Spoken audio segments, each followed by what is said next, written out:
Grand Rising to the Moors. It is March the 22nd, 2020, which is 1439 on the sun calendar, 1440 on the moon calendar. And actually, it's 1440 on the sun calendar as of yesterday, and 1440 on both calendars, actually. So,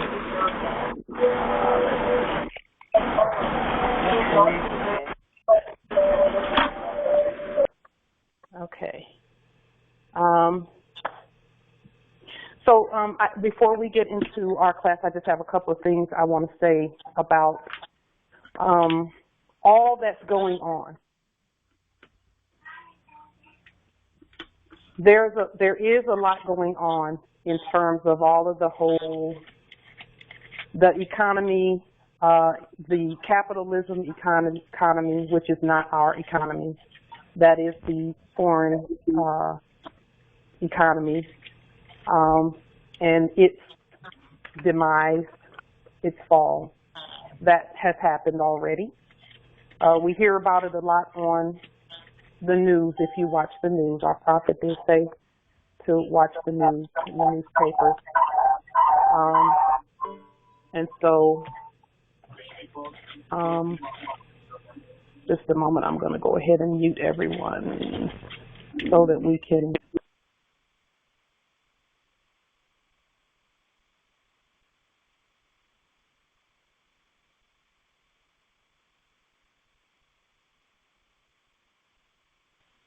Okay, and so there is a lot going on with that. It is absolutely an opportunity for us to step forward and do what we do best, which is govern our vast estate. No one governs our vast estate better than we do. And we've proven that by being here for millions and millions and millions of years and still being the standing government and having the status on our land. Regardless of what systems come and go, at the beginning and end of the day, we are here. So one thing I want to say about all that's going on, and as we continue, because our priority is to build our nation. It's not really to focus too much on what they're doing, because that is doing what it's doing over there. Their economy is doing what it's doing. We need to focus on nation building. By the same token, we are not going to ignore what's going on there because it is still happening on our land. But what I'm about to say is probably not the most popular thing to say, but it is with regard to the nobility of the land who've always been the heirs and who never lost their status. As we go through this transition, which is already happening, it is a good idea to clear our energy with regard to the foreign Albions who've been on our land. Some of us are really angry and bitter about the treatment that we received while we were in our sleep. And at some point, in order for us to evolve beyond to the fullness of who we are going to have to get past that energy. Because that energy of being angry and bitter at them, the energy of being angry and bitter at them will keep us from evolving if we do not clear it. And it's actually best to do whatever you have to do within you and within your spiritual life and within your meditation life and, however you clear energy, because some people clear energy differently from the way other people clear energies. But however you clear your energies, let that be your priority if that's a problem for you. Okay? Because being angry with them means that your focus is on them and not on building your nation and building yourself and saving yourself. And that is absolutely where the focus should be at all times, is on our nation building, because we have too much work to do to focus on anything other than that. So we have to find ways to get around that anger, because I have seen that anger really hamper and hinder some of the most incredible, some of the, they're highly competent Moors, but the anger gets in the way, and when the anger and the bitterness and all of that gets in the way, they're no longer competent. And that goes for all of us. If we allow those emotions of being angry and bitter at them as they're on their way out the door to get in the way of what we're doing, then we can't move further in our growth and the grand rising. A grand rising is just what it says. And so we have to forgive them for what's been done. We do have to do that. That does not mean lay up and all of that and hug and, we don't have to enjoin with them. Okay. But we do have to forgive so that we can grow. Okay. The sooner the better. Because this is another hard thing for us to understand about us, is that we're the gods of everything, and we are the ones who allow them to come here and set up this capitalist system, and then we stop teaching our heirs the difference. We're learning the difference now. The ancestors have given us in very clear terms how to step out of that system, and then we are learning to govern our estate as we go, because this is the furthest we've ever been out of that system, the furthest, aside from before the system came. Before the system came, we had our own treasury. We have our own treasury now. Before the system came, the Moors were in control of everything. We're almost there. And in fact, we're there already. We just have a few steps to go for it to continue to manifest. And in fact, we've never not been in control of everything. All land, all natural resources, all commerce. We're in control of all of that because the system that was set up as the overlay has fallen. But our resources are still here. Another thing, forgiveness is for us.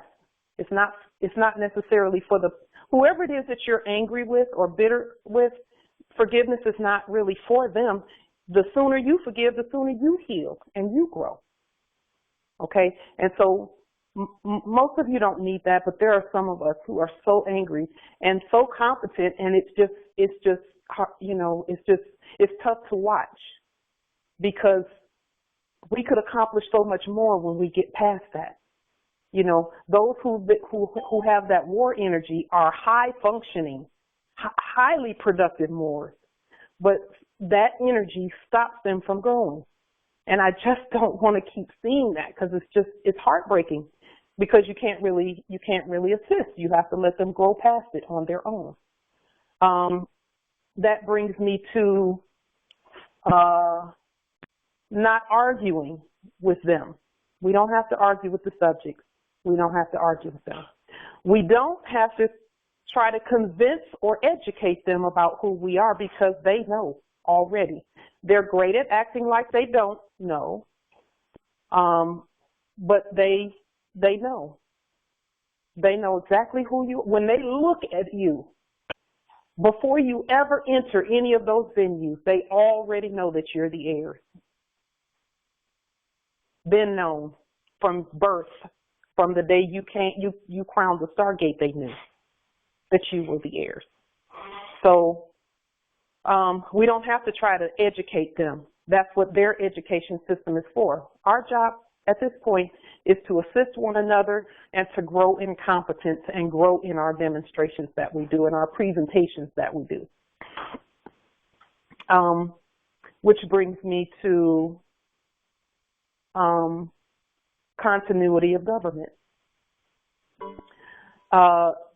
So we see that whole system over there, the capitalism system, has completely just gone by the wayside. And we stand, we stand, we stand, we stand, we are the law, we are the government, period. There's no other. And when I say we, I mean all Moors. And I'm looking at some of the things in the chat. One of the empresses says, does not mean we have to have mercy. Well, mercy is really not, that's not one of the 5 points of light. The 5 points of light are love, truth, peace, freedom, and justice. As long as we are just in what we do, you know, that's the point. Okay, we don't have to, you know, mercy is not that is more of an empathetic action. We must follow the law. Mercy is something that happens when you feel something and you're going by what you feel. We don't go by feelings and beliefs. We go by the law. What does the law say about the things that are being done on our land? Okay. Islam, Justice Jure. I just wanted to point out that the 5 on the left and 2 on the right, the two on the right are for mercy and right. So yes, the love, truth, peace, freedom, and justice is the 5 points of light, but the 2 on the left are also huge in making this thing right, because love, truth, peace, freedom, and justice has at its very core the mercy. And mercy isn't what we've been taught it is, because it is for us, not for others. So, you know, as you say, if one clears the energy, yes, all of that energy has to be cleared. Off with his head is something that was invented to get us into that mood of eye for an eye, which is, you know, if we keep doing an eye for an eye, sooner or later everybody will be blind. Yeah, we don't do. That's why the feelings can't be involved. Right. But by the same token, the law must be followed. It must be. And when it's not followed, then justice must ensue. And that's why we're called justices. So the 5 points that this star right here presents is love, truth, peace, freedom, and justice. And we wanna definitely be where we're supposed to be. Now, with regard to those, it says in the chat that they're still murdering up people and all of that.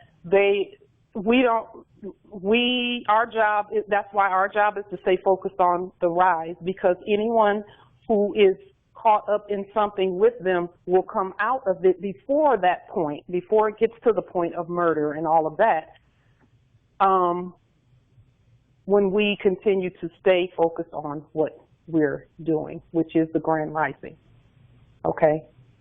And so the Grand Rising is about love, truth, peace, freedom, and justice. And that's why we're here. So the murdering and all of that, if you'll notice, the news about mass shootings and all of that, the coronavirus seems to have just cut all of that off. No more of all of that. Nobody being executed. No, none of that. No bank robberies, no nothing. You know, it seems like everything stopped because justice on our land is moving in the form of the Moors waking up. And so we want that to continue, to have justice. And I'm not saying that the coronavirus is justice. I'm saying we are justice. And as long as we continue to move, everything else will get into its rightful place. And then one last thing that I want to say before we get into our class is this. And this is in connection with all of this, to include continuity of government, because that's what we're here to do. is continue governing our land. Since the representatives are no longer, and they never did represent us, we present ourselves, we must continue to stand. And whatever energy we come to this movement with, the ancestors will multiply it and they will give it right back to you, to each of us.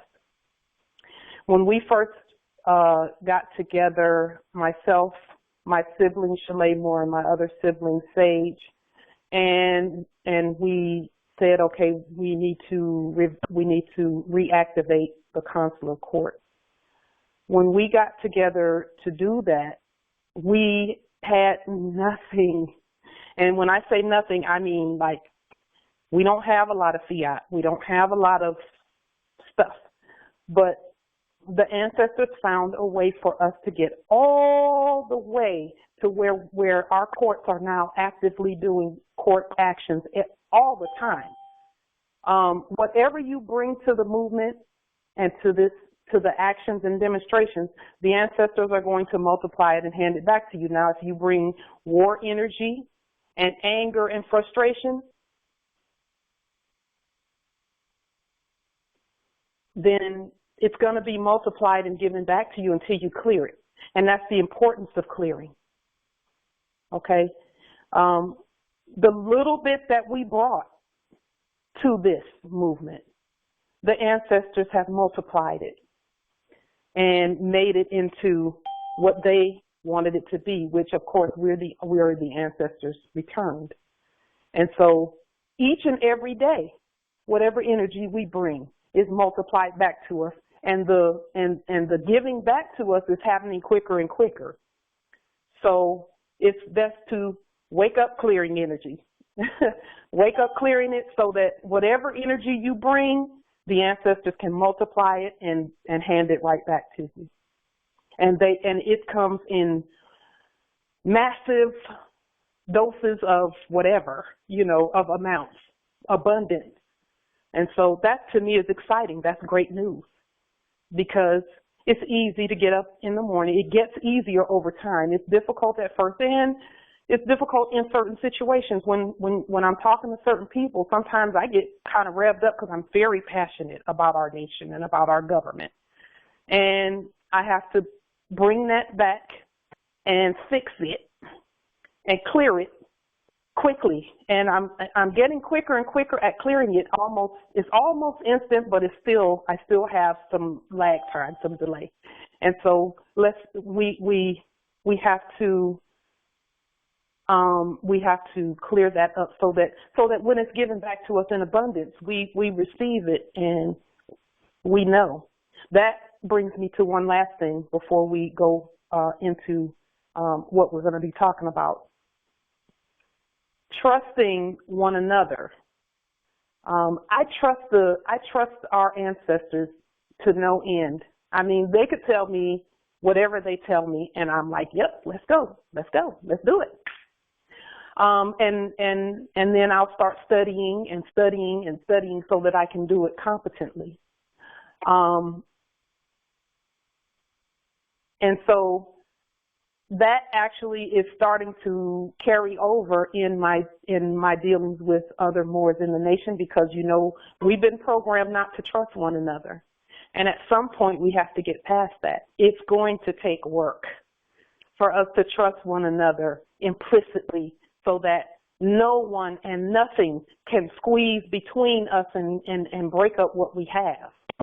Okay, that is where that assisted in the fall, is we stop trusting one another and stop being trustworthy. We have to first be trustworthy within ourselves, to ourselves and to those around us, whether they're awake or not, because the estate is vast and only those who are trustworthy can govern it. That's just one of the laws that the ancestors set forth. And that's why you see what you see happening,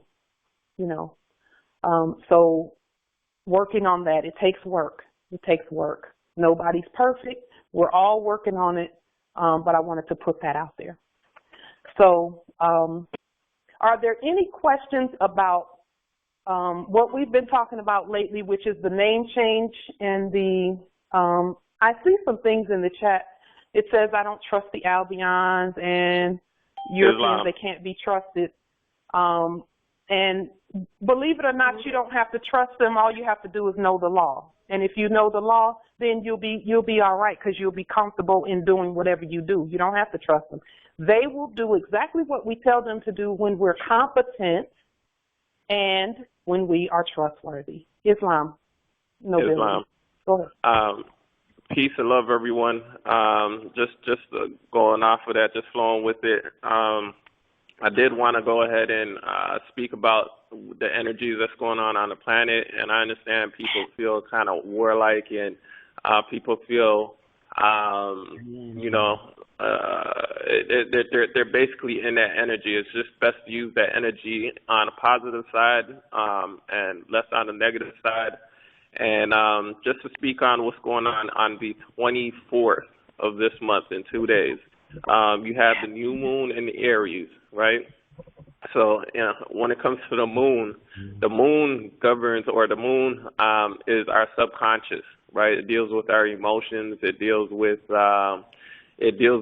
how we react to the world, right? And so with the moon being in Aries, Aries is a sign of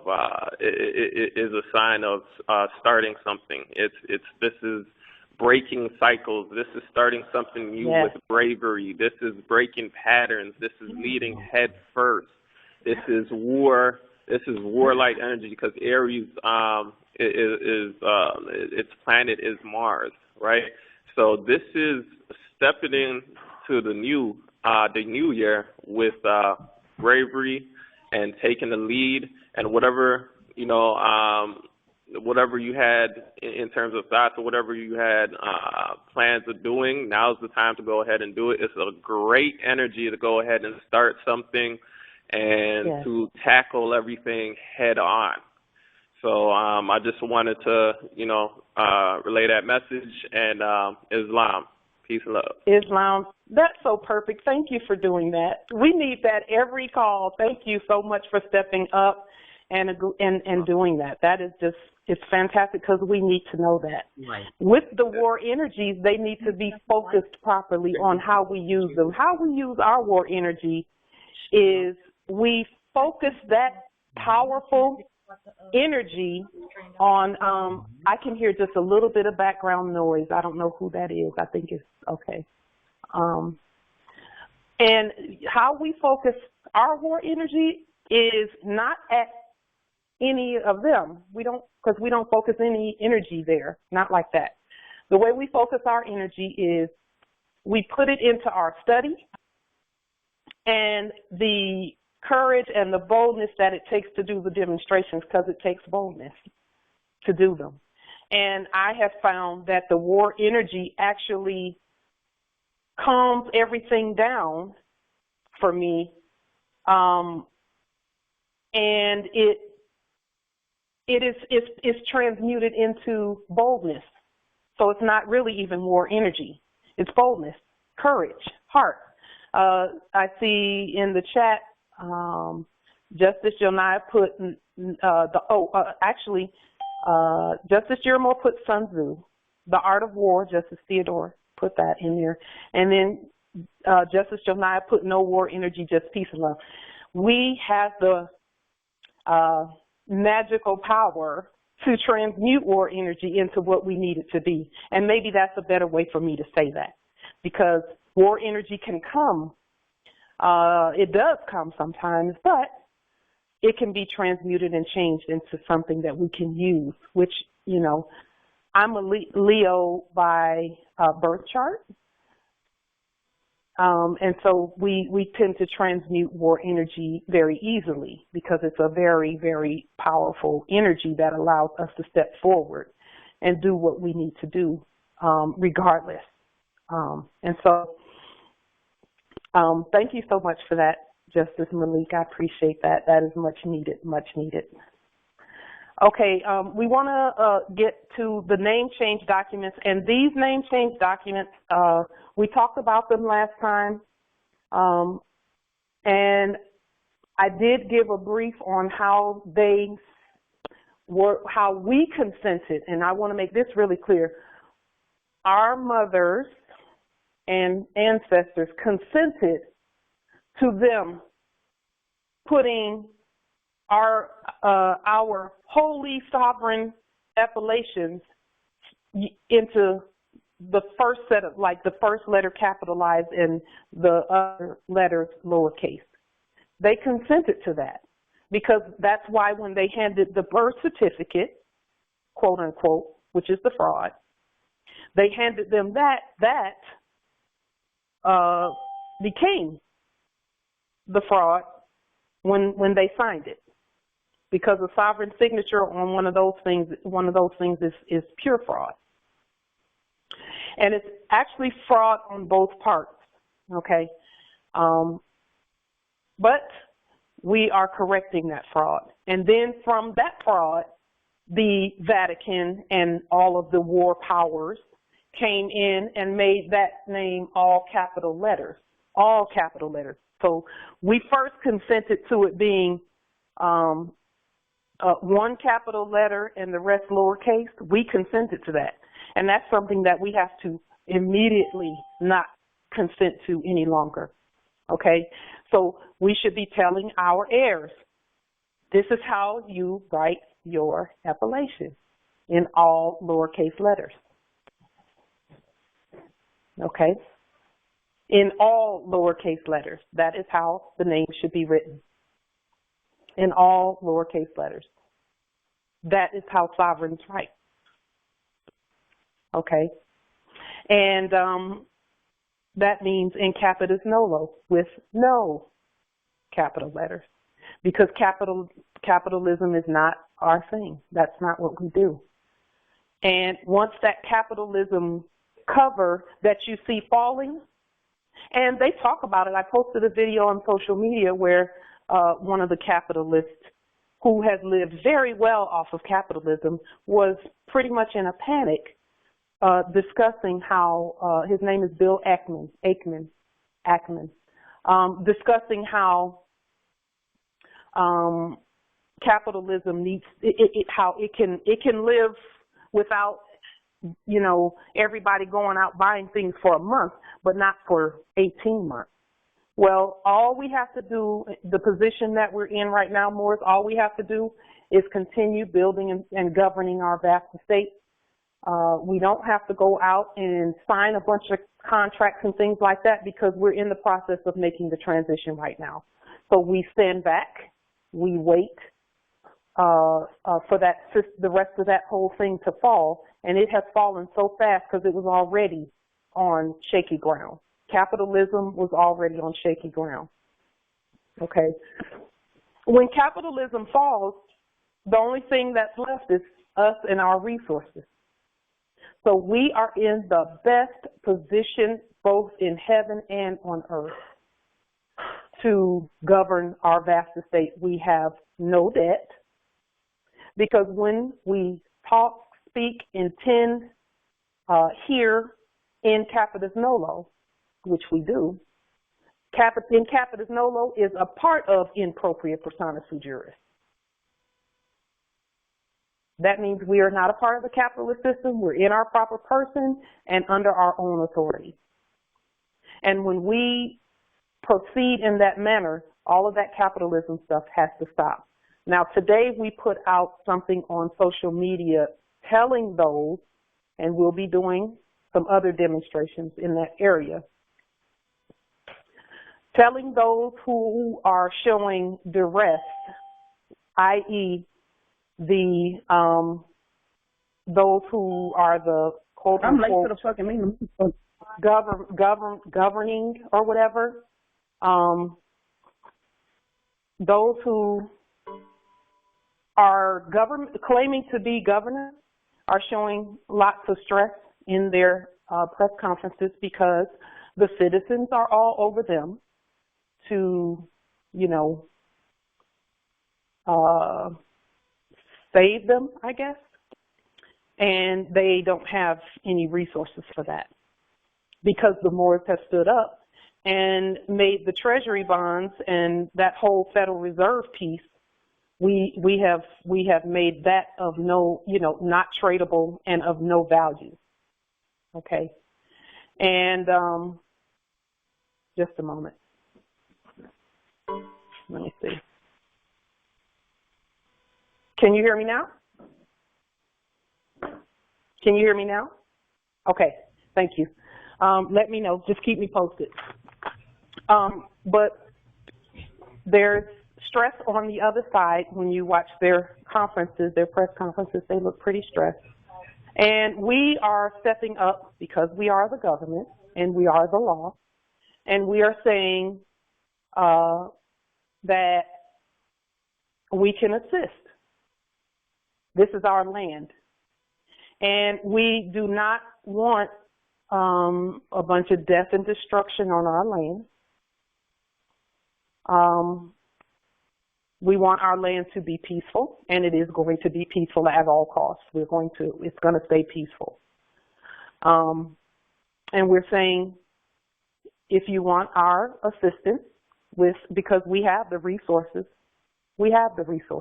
as a nation and as a government and as the sovereign people of the land, we have the resources. We have the gold-backed sovereign credit instruments. We've set up our treasury. We've done everything that needs to be done in order for us to govern properly. And we need to, can you let me know if you cannot hear me? And so we're in the prime position to assist. However, there are some, of course, our sovereignty must be honored on our land. And that is all Moors, just a moment. And that's all Moors on our land. The sovereignty of all Moors must be honored. And we, that has to be the case in order for us to continue, because our government is going to grow regardless. Our government is going to flourish. So, everyone will need to get back into alignment with the supreme law of the land so that everything can be made right on our land and made lawful. We are in our proper person and in our proper place, and everyone needs to do that, whether they are indigenous or not. The indigenous, we're in our rightful place, but we need those who have come here to get into their rightful place as well. Islam, Justice Jeremiah. I was just making comments that if someone can't hear, it is their speaker problem because everybody else is hearing. Mm-hmm. As long as one of us can hear you speak, it's not something you're doing, it's something that the listener is doing with their setup. Mm-hmm. Islam. And you do have a question on there too that you probably I was just about to get. Thank you, Justice Jeremiah. Appreciate it. It says, how should we handle the U.S. Census they are asking to send back? Are we U.S. citizens? No, we are not. So if you feel compelled to do something, and you just feel like you must respond, you're not really going to respond. All you need to do is do not do anything with that form. Don't fill it out, don't sign it, don't do any of that. The most that I would do if I felt compelled would be to take the form and clip it to a name change and judicial proclamation saying that I'm not a citizen and send it back that way. But we speak by affidavit. We don't speak by their forms because we're not their citizen. They're actually under our authority. So I'm not going to send any of that back. Okay, I'm not, because first of all, why are they even mailing anything to this mailing location? Why? This is not a commercial mailing location. It's not. And on the mailing, it says res ident. We're not res idents. Res means property.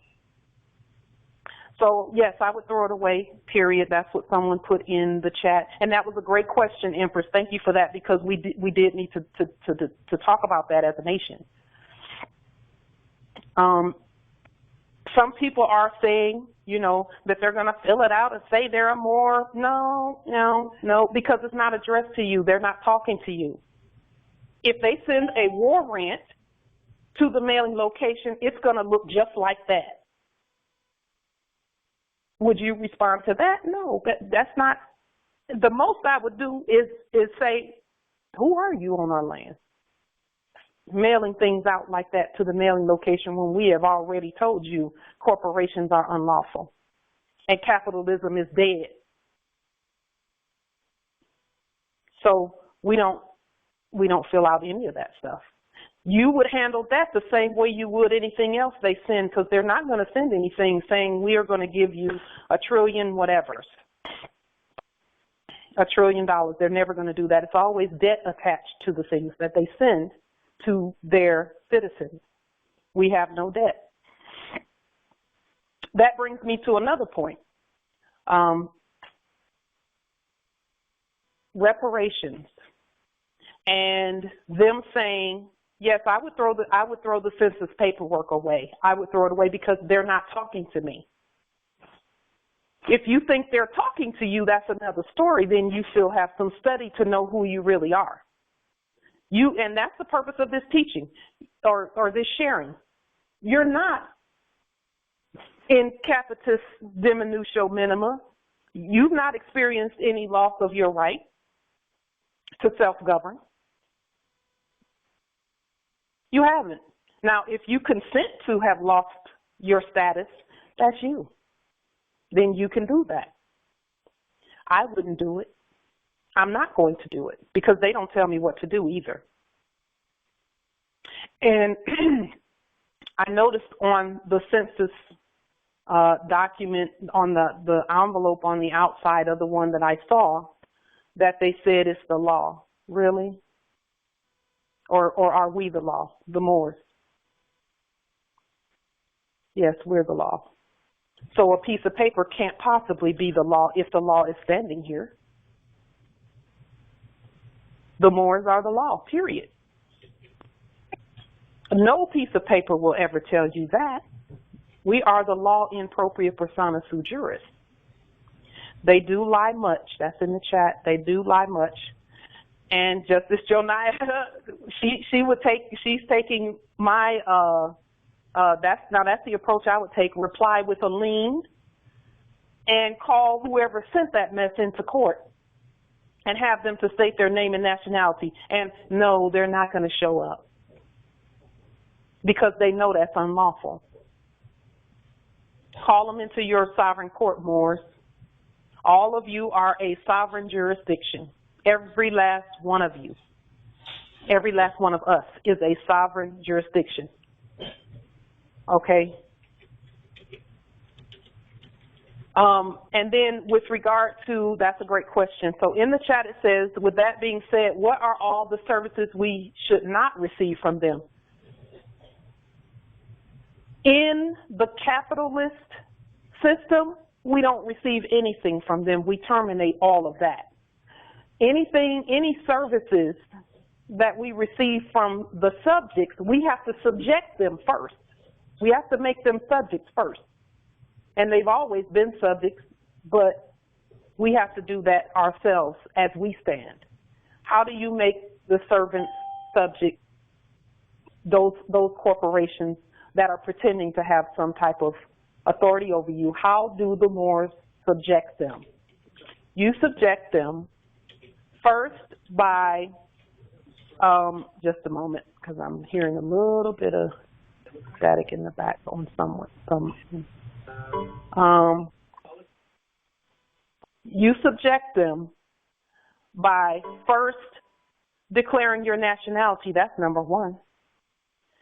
Declare your nationality, study yourself, and then you lien them.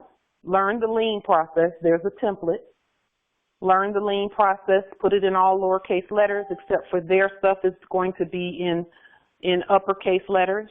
And there are some examples of that on my Facebook page and in the Moorish American Consulate page. And then once you lien them, you call them into your court. And that goes for the light company, because they are not even supposed to be acting on our land. And the ancestors have given us the key to that. We just have to talk it through as a nation. And I'd like to talk that through with you all if you have any suggestions about that, but we'll talk about it in just a minute. But we are to put, call them into our court to have them to properly identify, because we have already told them on the public record that everyone must be properly identified on our land. That was done by most of you. You've told them who you are and who they are, and they need to properly identify, and they're getting there. You know, they're trying to go back to the Republic and all of that, and that's really not going to work per se, because it's now time for them to go ahead and get under the sovereign authority of the Moors. And so you call them into your court so that they can properly identify whoever it is that sent the mail to the mailing location. And then you, Hey, Mike. and with your, just a second, with your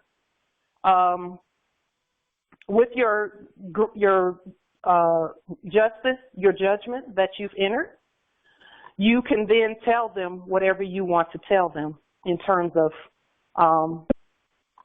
just a moment, let me drop that one, 6419255. And then you can set the standard for what you want to tell them. Okay.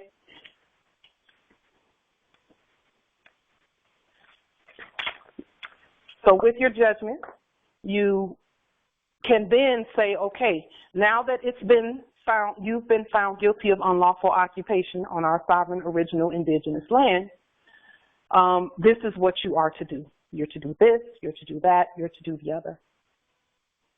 And that's how we do. And with regard to the, I see in the chat it says, off with the head, they are demons. We do, I did hear our Grand Sheikh Tashriq, they said they need to have their heads cut off. He said that about a month, less than a month ago, probably. But, you know, he said they should, but he didn't say that they have to. So, but we have to know, we do, I know many of us want to stay off with their heads, but decapitation, there's a word in there, capita. That's a part of decapitation. And what that means is removal from office. If you do the etymology on the word decapitation, it means removal from office. It doesn't mean heads will roll in the street like they claimed they did in France back during the Jacobin Revolution. They said that happened. We don't do that. What we do is we give the judgment the way it should be given. Okay, and that is where Justice Jure talked about mercy. We're going to have to look to be sure that we're being just, because if we're merciful, but it's merciful in the wrong way, then that's still not justice. Okay, so we're going to be looking at that some more. But right now, as far as I can see, Guantanamo Bay is a good place. And we all know that the CEOs are being arrested in high numbers, and that has everything to do with the judgments that we've entered. No one else has the authority to tell them to do it. So they're doing as commanded by the Moors. Now, with having said that, are there any other questions about where we're going as a nation? My main focus today is going to be what should we have on the public record. Right. In the chat, Justice Jure said connotatively off with his head or beheading is to cut the head off. But we don't speak in connotative terms. That's why we say decapitation will be the sentence, the justice. Because we can say decapitation because it means removal from office. And we do have some of those coming up in our upcoming court action. Okay, we do have some of that, some decapitations coming up in the court action, but we're not speaking connotatively, and we'll make sure that that's out on the record. We are speaking denotatively, which is how we should speak. Okay. Let's see. Islam. I have a question. On the and this is a little bit before on what we were speaking about on the name correction. You said all lowercase, and on my paperwork I had the first letter capital and then the rest of the letters lowercase. Do I need to change that? Yes. Okay. Yes. And mine was like that too. Okay. And this is the beauty of that. When I first nationalized in 2017, I still had to stand on what I knew about who we are. And even though the paperwork has changed again now that because when we know better, we do better, the paperwork was even right then simply because of what comes out of our mouth. Okay? It's what we say that actually does the work. So there are some Moors who put all the right documents on the public record, but they didn't, but there was something, there was a contract that was signed after that, or there was an interaction that they had with, say, a policy enforcer or someone else. And the policy enforcer didn't look at the paperwork on the record after they got the consent from the Moor by verbal consent. Okay? And so that's why it's important for us as a nation to formulate something that we can say, and we've already done that is impenetrable. And the rest will take its place, will take its proper place. That which is impenetrable is going to be very simple. For example, if I had to speak to them, because if we don't say anything, everything is already on the public record. We don't have to say anything if we don't want to. We can just stand mute. Why? Because we've already said everything on the public record. Okay? And so, just a moment. Let me mute that. And so, but if I felt like I had to say something, which, we don't, I would say I am like to Jure Bay, who is Pauline Denise Ritchie, that's the creditor, in capitis nolo, in propria persona sui juris, in proprio solo, and in proprio heredis. No United States corporation, company, citizen has personam jurisdiction over me or any Moors. And I would leave it at that. Period. We don't have to ask questions and we don't have to answer them. If you want to dialogue with the dead, you can, and you can ask them questions. But, to me, that's leaving some doors open because they're really good at inducement to fraud. They're getting worse, though. They're not good at that anymore. And so let me put that spell out there and let me say it 2 more times. They're not good at inducement to fraud anymore. They're not good at inducement to fraud anymore. And so we want to make that statement if you feel like you must say something, but know that you're not even talking to them when you say that. You're just putting it on the public record again. You're not talking to them. Because guess what? They're not talking to you at all. Okay? Islam. So, Islam. I just had a quick question. It might be a not so intelligent one, but anyway, I was wondering if it makes sense to get a double-sided ID because we have the creditor as the capitalist nolo that our parents gave us, and then we have our national, pre-national name as well. So I was wondering if it made sense to do maybe a double-sided ID with, each one on each side. And I yield. That's a great question. If you choose to do that as a sovereign, you can. I would put all of them in all lowercase letters in capitis nolo, in propria persona sui juris, and I would make sure that, that those are on there. You can do that. You're a sovereign. You can do that. You can do that. Whichever you choose. Know that, and as we continue to grow in our authority, that the real creditor must step forward. Okay. Among the Moors, I am like Tajiri Bey in capitis nolo, in propria persona sui juris, in proprio solo, and in proprio heredis, and that won't change. I am that. I am she. However, on all of my documents and everything that go on the public record and the demonstrations that we do, I am Pauline Denise Ritchie in capitis nolo, in propria persona sui juris, in proprio solo, and in proprio heredis, because that is actually the appellation that the original de jure treasury and all of that, that's what they have on their record. And again, someone said, why would I say who is Pauline?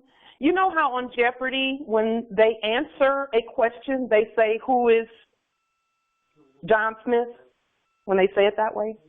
That's actually a hint to us that that is actually not a question. But I say who is Pauline Denise Ritchie because that's the creditor. But my free chosen national name or appellation is like Tajiri Bey. That's the one that I actually got to choose, and whereas my parents chose, and I love Pauline Denise Ritchie as well because I am named after my grandmother, and with her sovereign self, she is Pauline Emanuelle, and that is her name. Thank you so much, Justice Malik. Hurry back.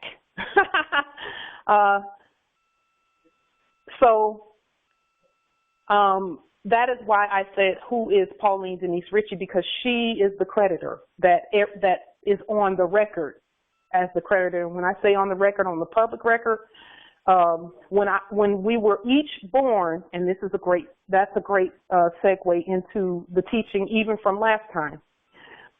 When we were all born and we came through the Stargate, our sovereign mother spoke into the atmosphere our sovereign name, appellations. My mother said, "This is Pauline Denise Ritchie." And when she said it, it's nunc pro tunc that she said it in capitis nolo and in propria persona sui juris, in proprio solo, and in proprio heredis. And then came the United States Corporation Company, and they said, well, let's see if we can get her signature on a document that says otherwise, that says that Pauline Denise Ritchie is a subject. But it sounds like the same name, but it's not, because capital letters are not even letters, they're glyphs, they're pictures. So that's like me drawing a circle or a square or a triangle and then putting all lowercase letters after that and saying, well, that's my name. That's not my name.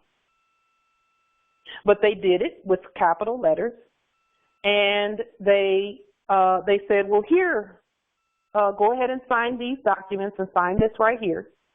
And my mother signed it because she was asleep, and I'm not mad at her for that, because we're here to make it right.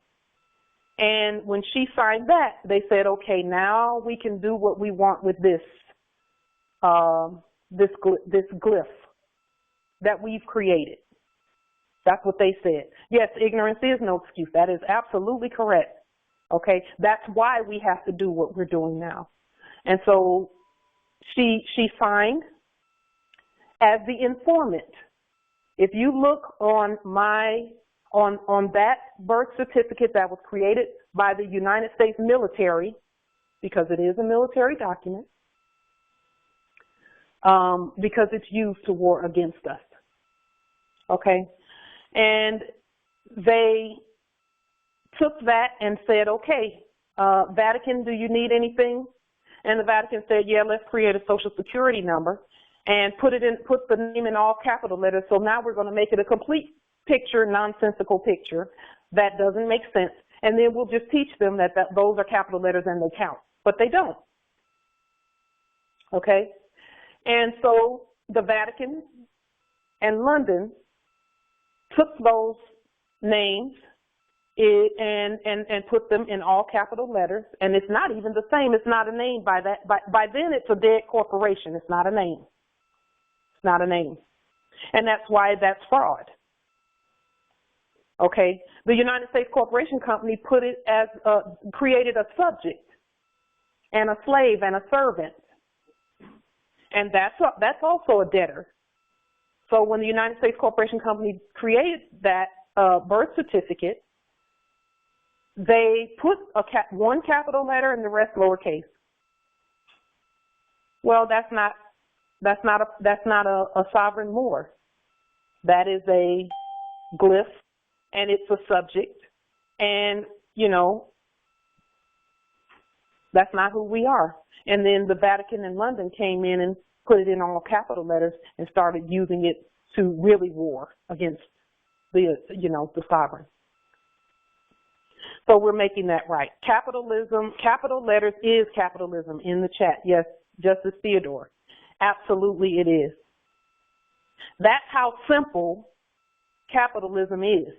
And then they set about and created all these instruments just off of the Moors, off of our ignorance. But we're the heirs, so they were able to create all of this other stuff. And then tell the other nations of the earth, well, we got this from the heirs. And look, we have their signature. So, yeah, give us some whatever you got there. Give us some oil. Give us some land so we can put a military base here. And give us this and give us that. Okay, that's done. It's over with. And they said we're going to create a stock market and we're going to do all, and they didn't even create the stock market, we did. And that will become clearer as we continue seeing the fall of capitalism, because in reality the stock market is for us to put sovereign commercial instruments on, and to trade back and forth between indigenous people and indigenous nations. Okay, so they created, all they did was put a covering, a corporate covering, which ain't nothing but paper, over our sovereign resources. And we're just removing that. Now, someone asked earlier about utilities and things like that, or services that we receive. Okay. As a nation, we're going to have to, yes, in the chat, Justice Theodore said flip the script, yes. And Justice Malik said the ancestors are here with us. Yes, they are. Someone mentioned utilities. Let me tell you how simple the utilities piece is, but we don't want to do anything yet, because we want to make sure that when we do what we do it properly, competently, so that there is no interference in our demonstration. So I'm going to tell you this, but nobody take any action yet, because when you hear how simple this is, you're going to want to take some action. But we have to think it through as a nation, and then let the ancestors tell each one of us how to deal with it. And as we get more information, we'll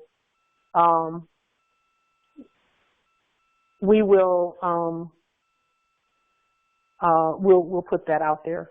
We'll share what we know, and then the ancestors will give you all whatever information you need.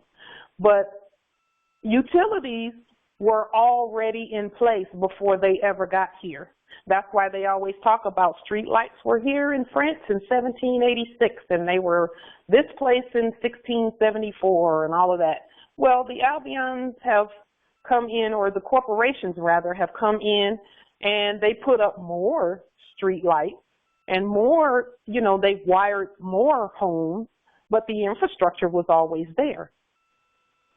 Our ancestors had that thousands of years ago.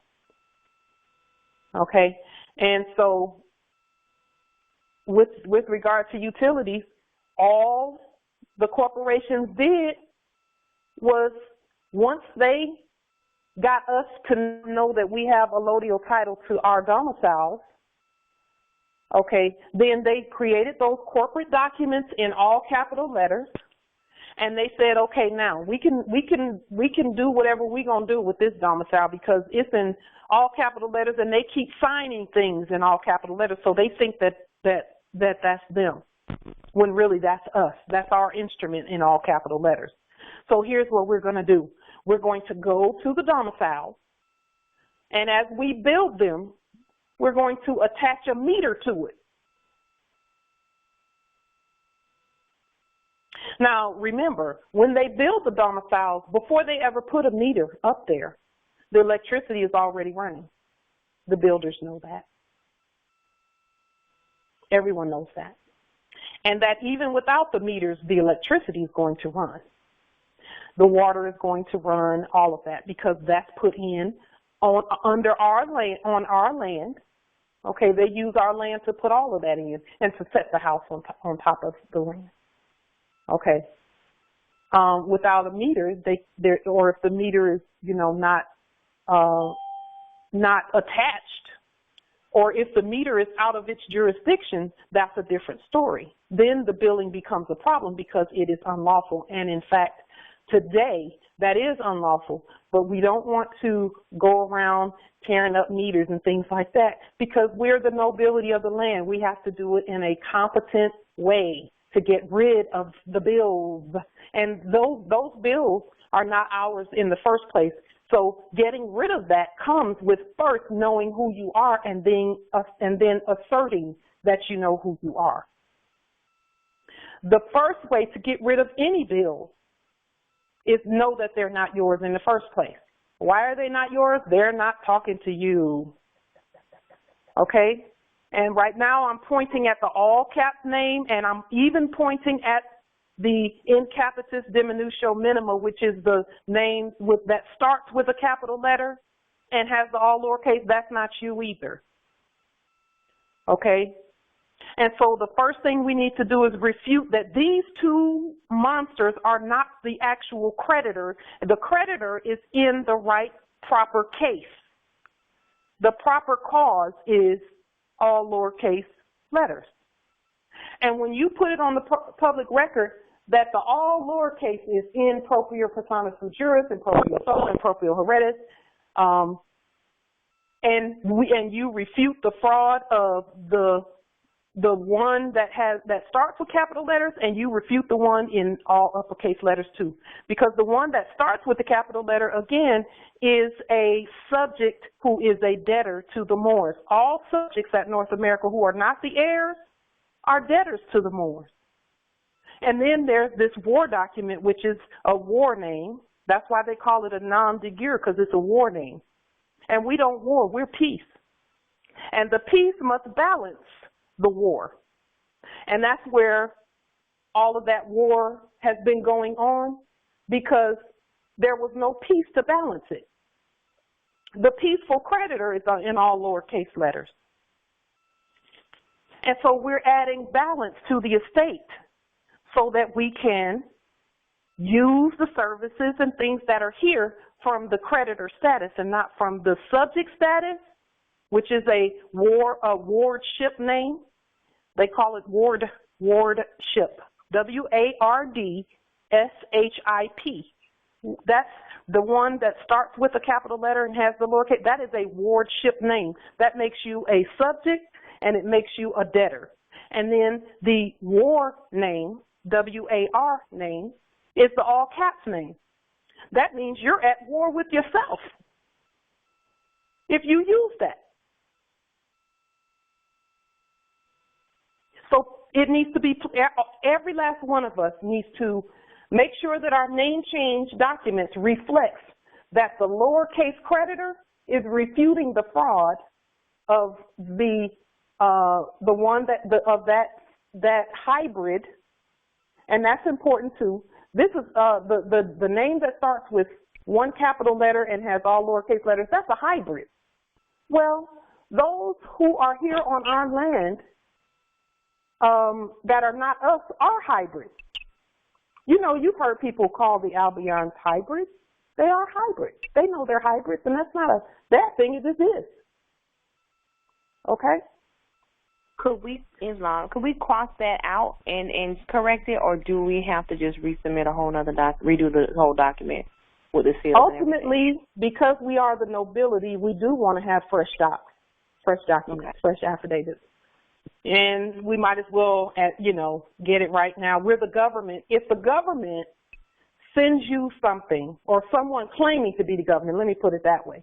If someone claiming to be the government sent you something and it had some stuff scratched out and some stuff put in, and that's a good question, because I've done that previously in the past when I first woke up.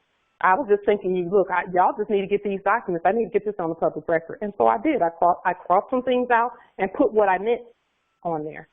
But now it's time for us to stand competently, and because we are the government, and when we send documents, we want it to be from the government and it be presenting us properly. Okay. Can we seal our own documents if we don't have the funds ATM?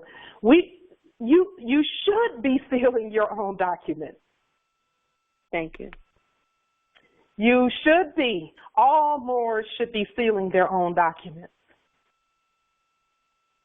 Every last one of you should be sealing your own documents because you are sovereign. Now, let me clear something up because Justice Gilmore brought this up. Last time we were on the call, I need to go back and look. I may have misspoke. When someone asked, can we make up our own MAC numbers? You cannot make up your own Moorish American Consulate numbers, okay? You can't do that because those numbers are issued by the Moorish American Consulate. But what you can do is assign a number that's not a MAC number to any of your documents. Or you can add numbers to the MAC number, and which is what I do on my court actions. I take my MAC number and I put maybe either an underscore or a space, and then I add numbers to it so that it reflects, the cause number, cause of action number, or the action number, or the document number, or the title, allodial title number, etc. Okay. Yes. You don't need the gold seals, and it's good to have the gold seals and blue stamps. And the reason the 2-cent stamps, the blue 2-cent stamps, they're actually black, I think. But anyway, it's good to have that, and we do have to prioritize what's most important to us. So, and I'm not saying anyone out there does this, but if we can go and buy a pizza, we can order a $35 stamp from, simplystamps.com or Office Depot or whatever. All you have to do is take the artwork that's out there and send it to them. And some of them are going to say, we can't really see this artwork. It just isn't clear, so we can't really make that stamp. You just tell them. Doesn't matter if it's clear or not, just make it. And they'll make it. And it's going to be clear. Okay? So we have to prioritize. What's more important, our freedom or a pizza? The pizza is going to be ours in a minute anyway. All of that's ours, been ours already. And we're manifesting that.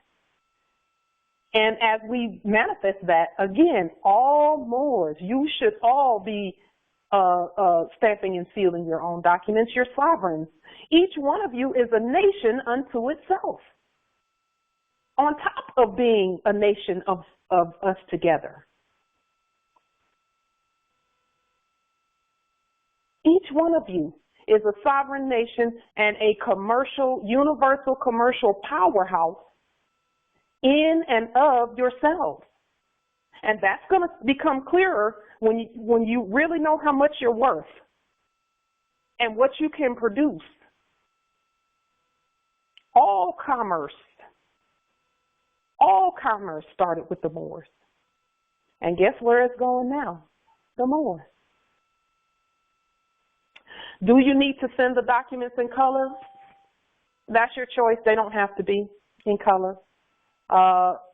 It's best to put them in color. And again, if you need them right away, go ahead and send them however you can get them to us.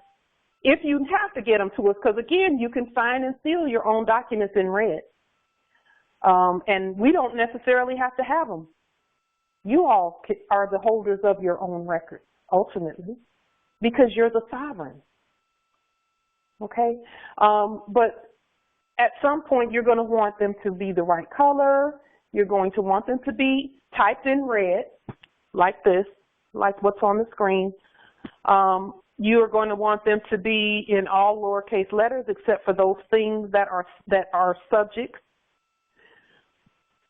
And you're going to want them to be signed and stamped and sealed with your stamps and seals. And the Moorish government stamp and seal is for all of us. We all have the same seal. Okay, so anyone needing that artwork, it's already out there on the public record. It's on the Moorish American Consulate pages. Get your seals made so that we're all continuing to speak with one voice. Where can you find the name change template? The name change template, it does need to be redone. The one on the website is not in all lowercase, I don't think. I don't think the lowercase one has made it up there yet. But it needs to be put in all lowercase like this. Okay, so it's not on, but you can use the one that's on the website. And if you want to convert it to all lowercase, you can. Okay, and then someone said, what do the 2-cent stamps mean? The 2-cent stamps means that you're the postmaster, and we all are postmasters. That means we're in control of our own travel routes and the travel routes that our parcels take, and we're sovereign with all of that. And we have a not commercial or non-subject, and it's really not even non-subject, it's not subject. Because you know how the stamps say not subject, not commercial, not residential, etc. We're none of that. We're universally commercial. That means under our own authority and under our own, sovereign will. Okay. There's someone who comes on the calls, and sometimes he says, well, tell people that the liens don't work. And I'm thinking, okay, the capitalism system has fallen completely. What are you talking about?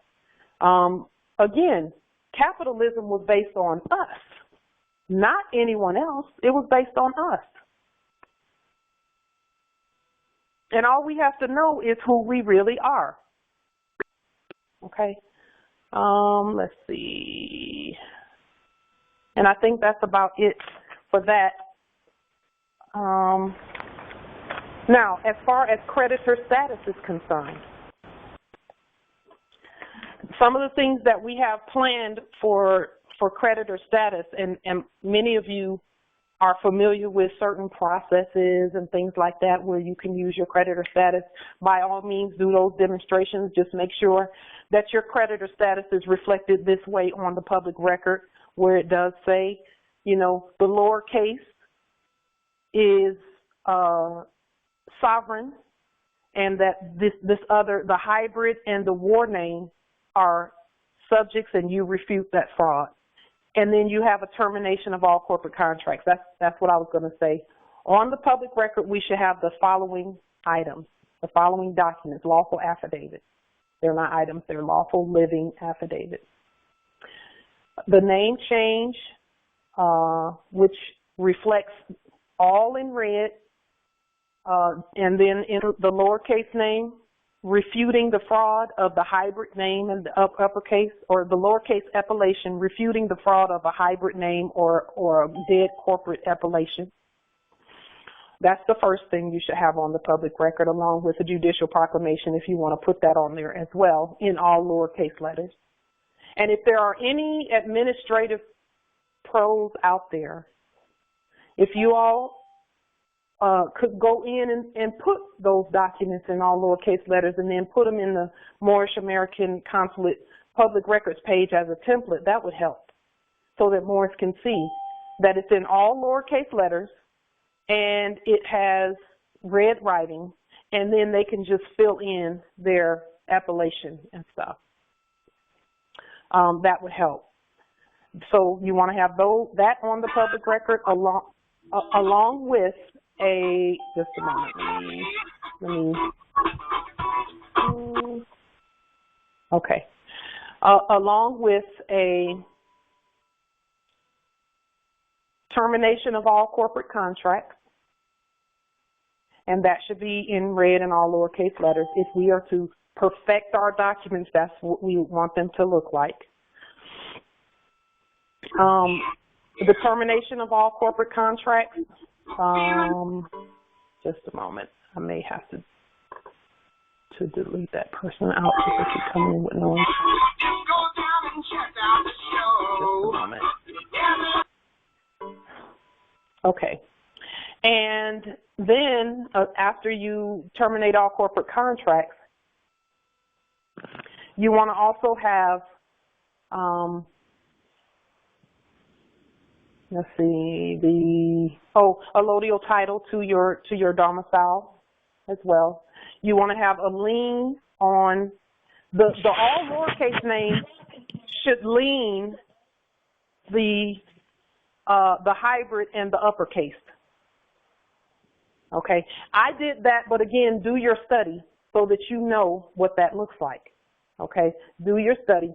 But Pauline Denise Ritchie, the creditor, placed a sovereign, universal, original, indigenous lien on this hybrid name that has both uppercase and lowercase letters, and it put a lien on the all caps name. Okay, and that way no one makes not a dime off of that. No one. And then once you lien it, then you'll want to create all of the rest of your documents and have them reflect that. Okay. When we created the other documents previously, all of the documents that we had, the name change and all of that was created prior to this information, those are still good simply because we reserved and we also exercised all of our rights. Okay. So if you don't have the fiat or the time to change the documents, don't worry about it. Get them out there still, okay? Because your bloodline won't change. You're the heirs, period, whether you have documents out there or not. But we want to speak with one voice. We want everything to be uniform, not uniform, because it's not a form of unity. It really is unity. We want it to be unified. And we want all of our documents to be highly competent and to say exactly what we mean. Okay. Are there any other questions about the documents, about any of the processes or anything? Because as we go along, as a nation, we're going to have to, as this whole change is starting to happen, I'm not sure if you all saw what I put out on Facebook, but at some point, they're going to have to start either accepting sovereign credit instruments, or we have some actions coming up where we can get the gold-backed lawful coinage moving, and those actions are in the works right now. So, Islam. I just put a note in the chat concerning the people want to make changes on their documents, any handwritten part of the document by the sovereign is the highest form of correction and the highest lawful mark in the document. So anytime you want to correct it, they can. They don't have to do a new one. They can correct it if it is necessary. Yes. That is correct. We're basically saying the same thing. Yes. The correct way to do that is by striking out what you're not going to use and replace it with what you're going to use. Just strike out one line through it, so it doesn't show as an eraser. It shows as a strike. I usually put 3 lines because it's a spell. Islam influence. In the previous appellations and proclamations, we had witnesses. If we're going to convert the proclamation papers and jurisdiction papers, do we have to have witnesses in the lower, as we do in our lower case now? Do we have to have witnesses if we're going to convert the document for ourselves, if we could? Islam. It's best to have witnesses, but it's also best that you're a sovereign. You're a sovereign. A sovereign is in proprio solo. We say that all the time, and in proprio solo means you stand under your own authority. So you don't necessarily have to have them, but out of the mouth of 2 or 3 witnesses, every word is established. So you can use your better judgment on that. Whatever you feel is necessary for you to do it. And still do your demonstrations because they stand as law. Islam. May I interject? Yes. Yes, this is Judge Shania. Because I had the same question when I first started, and I wasn't sure, but I pretty much figured it out on my own. If you're feeling uncomfortable and you really want a witness on your document, you can also ask your family, like your brother, your sister, father and mother. You know, those are moors too. So yes, you can use those as witnesses if you feel like that you don't have a justice or a judge in your area. I yield. Islam. Islam. I had the mind, so I just want to be certain. Yes. And when I had a Moor who was not quite awake to witness documents early on, I had them to just, when I first learned of this in Capitis Nolo, I had them to just write their sovereign-born appellation in all lowercase letters. And because they're still a Moor, and that is the creditor, you know. So if you have them write it in all lowercase letters, it's all good. Islam. Yes. Islam. The forms that we already have done before were signed in initial caps by the people that witnessed them when we sent them to Great Seal. They're signed. Yes. We all signed things. We all previously signed things in Capitis Diminutio Minima. But now that the information is out here, when you know better, you do better. And so we're updating our documents now for all of that. So but again, remember that all rights are reserved and all rights are exercised at all times. So the documents are still valid. So if you want to redo them, you can. If you want to just exercise your rights and as Justice Jerome was saying, cross out in red that which you do not want and put it in its proper case, you can do that as well. We have many, many, many ways to be sovereign, many options. We can do all of that. And guess what? They still must be honored by everyone because the sovereign has spoken. Okay, so don't worry about, don't let resources be the reason why you feel stressed about not getting your documents in all lowercase. That should never be. Never be. Your documents are valid. Even if you had no documents, you're still sovereign. You're still the heir. Islam, Sister Light.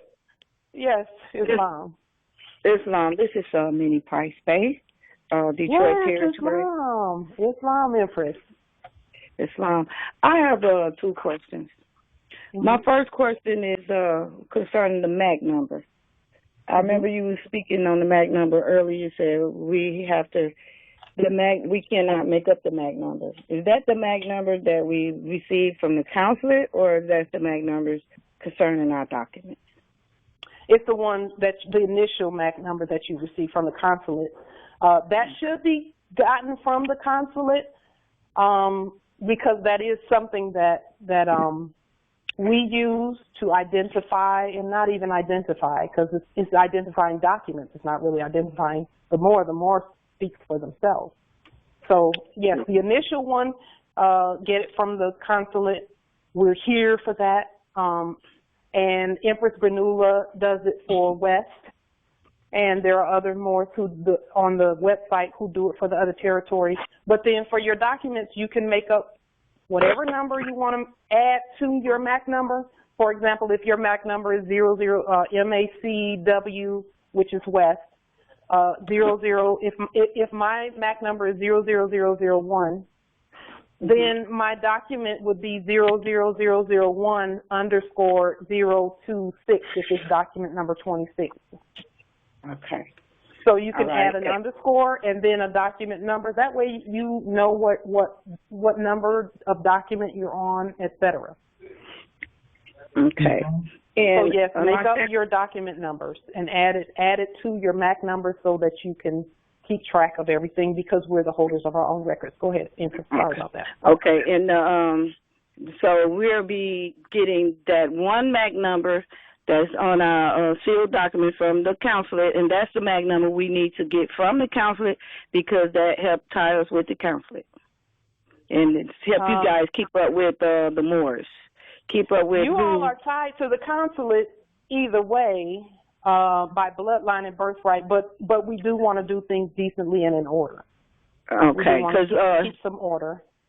Right. Mm-hmm. Here in Detroit Territory, me and Brother Petit L, we have started a consulate here where we are trying to awake our brothers and sisters up, and we've been doing, we've been getting a lot of people coming in and interested in knowing who they are.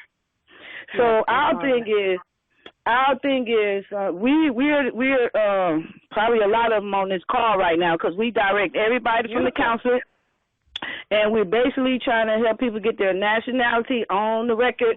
So we get all our documents and we send them to all the templates from the consulate. But the thing is, we sent in a bunch of paperwork to the Chicago territory to get sealed and to get sealed, and also to get signatures. But me and the brother, we are consulate. We've been with the consulate, the Moorish American Consulate, for over about 2 years since you guys started.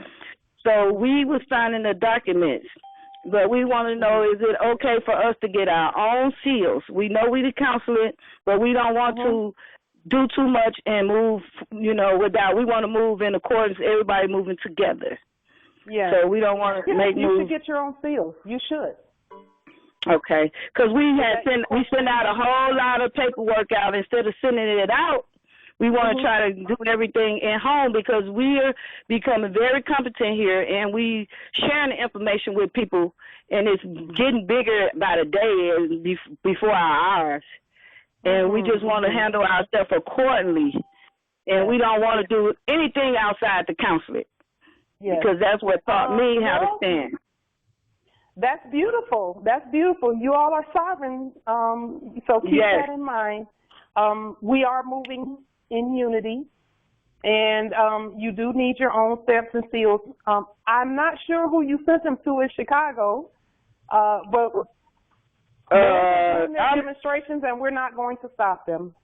So The territory we sent it to, I'm not familiar because the brother Petit, that was his area to send in the pictures and to get the address because I was going to send everything into, because I did everything under Cheryl Tracy Gale Bay in her territory and I miss her so dearly.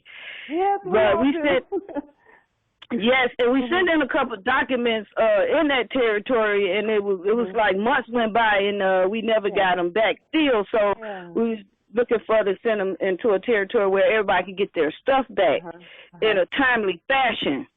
Yes, yes. So there are go onto the website and look to see who's on there. There are two consulates, a consulate in Georgia, a consulate in Florida, a consulate in several in New York and New Jersey territory that you can get your paperwork done through them. Empress Justice Fatima's in New Jersey territory. Empress Brandy is in New York territory. Justice Demetrius is in New York territory. There's quite a few over there that you can get your documents into. Look on the website, get their information, and then send your documents to them so that you can get them stamped and sealed. Yes. And then, Empress, you do need to get your own stamps and seals. You do. Yes, that's what we try to do. Stamps and seals. Yes, we trying to, me and the brother, we're the most competent people in our group. So our thing is we on the calls, we doing the studies with you, we doing the studies with Taj, we watching the videos, we studying the information, we studying the bulletin points, and we getting the civic and the history lesson that's in the paperwork that before we do it, we being competent. And our thing is we want to start our own consulate and judge here in the Detroit area so we don't have to be sending stuff off and, everybody can have everything right there and build this city of Detroit. Yes, perfect. Because we really need it in Detroit. We really need the building here in Detroit because they taking our property, they stealing our identity, and a lot of people are becoming competent and they looking for they're looking for someone to show them and teach them, and we've been there. And, I mean, these people are really catching on, and they are really very, very interested. These Moors are very interested. Good.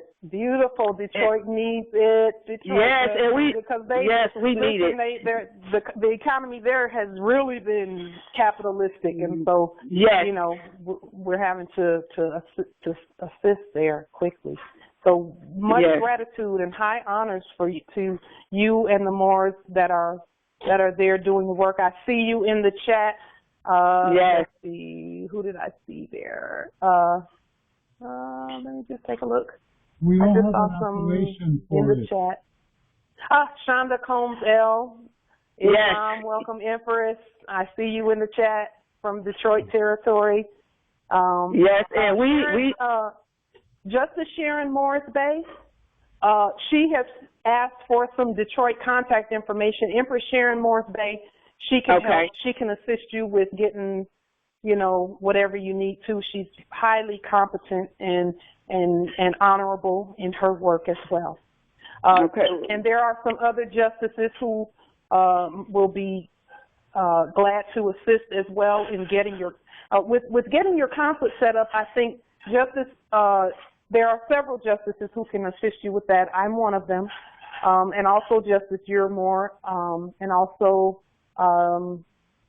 any of the consuls that are on the website that are consular post heads. Justice Tariq Bey is he can really help you get your consulate. So there's assistance with that. You do need a prefix, a Moorish American Consulate prefix that we will give you, so that you can start issuing MAC numbers and things like that. We need that in Detroit territory. We need it everywhere, really. So any Moors that are feeling, and it's not even a matter of feeling, we need the ancestors moving here. Yes, the ancestors are moving, and we are becoming awakening, each and every one of us. And we refusing to sit on this information because we know what we understand and know that we spent thousands of dollars before we came across the Moorish American Consulate to get the same information, and we want to give it out free. Yes, yes, And yes. before, That's and we why was we've getting, grown so much. yes, Since May of 2018 when we started, yes, our freedom is not for sale. It's not for exactly, sale, and everyone needs it. This is not, nationality is not an option. Now right. capitalism is finished. Nationality is not an option. We must assist one another, and if we don't, we risk judgment from the ancestors. Islam. Exactly. Shonda Combs L. Islam, thank you. So thankful for Sister Minnie Bay and Brother Petit L. Glad to hear kinfolk. Islam. Detroit. High honors. Our turbans are, we tip our turbans to you. Islam. Thank you so much. And we're here, and we connecting everyone with the consulate, and we're here. People come in, and like Cheryl Tracy Gale Bay, I love to say it. Nationality is the order of the day. Know it. Islam. Absolutely. Thank you, Empress Minnie. Islam, Empress Minnie. Islam, this is Sharon Morris Bay. Islam, sister. Yes, sister, a little north of the corporate Detroit. Can you put your information in the chat so that we can connect? Yes, ma'am. Thank you, Empress. Justice Sharon Morris Bay. Thank you. Thank you so much. This is how we do it. This is how we do it. This is how we raise up each city. This is how we raise up each territory. This is how we do it. We gotta be. Everybody gotta become competent in order for us to stand as one. Yes, I see DeQuincy, Louisiana, checking in the chat as well. Justice Theodore, happy to see you. Honored to see you. Islam. And Empress Amanda. Yes. I want to ask you a question. I'm interested in getting a conference started here in the Louisiana area, the territory they call New Orleans. Yes. But I don't know if anybody's doing anything here yet. But so far, I know it's me, my nephew, and my son. We're the only ones who've been studying. Well, listen, the consulate, even if there was a consulate next door, we still need a consulate on the other side of that domicile or on the other side of that, that place. We need every territory to have as many consulates as they have liquor stores. Wow. My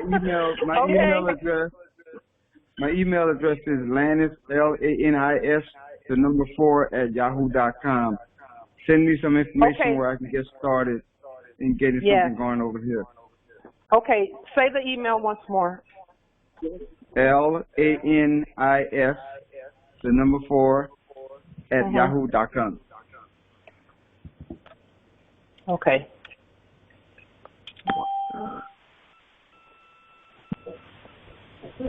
Okay.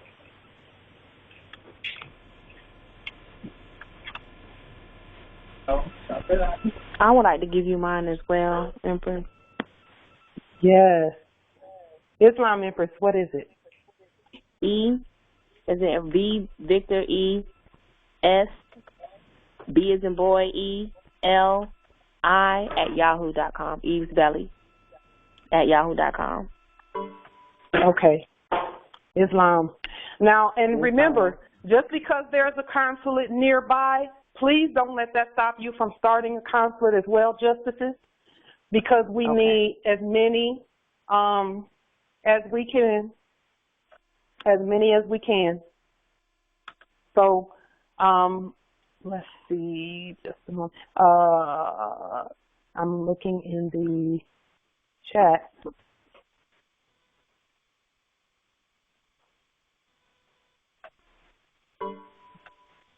Okay. Let's see. Now, for those who I see some emails in the chat. Are those emails being put in there because you want to start consulates in your area? Is that what that is? Okay, great. Great. I was actually looking at Justice Richard Wright Bay's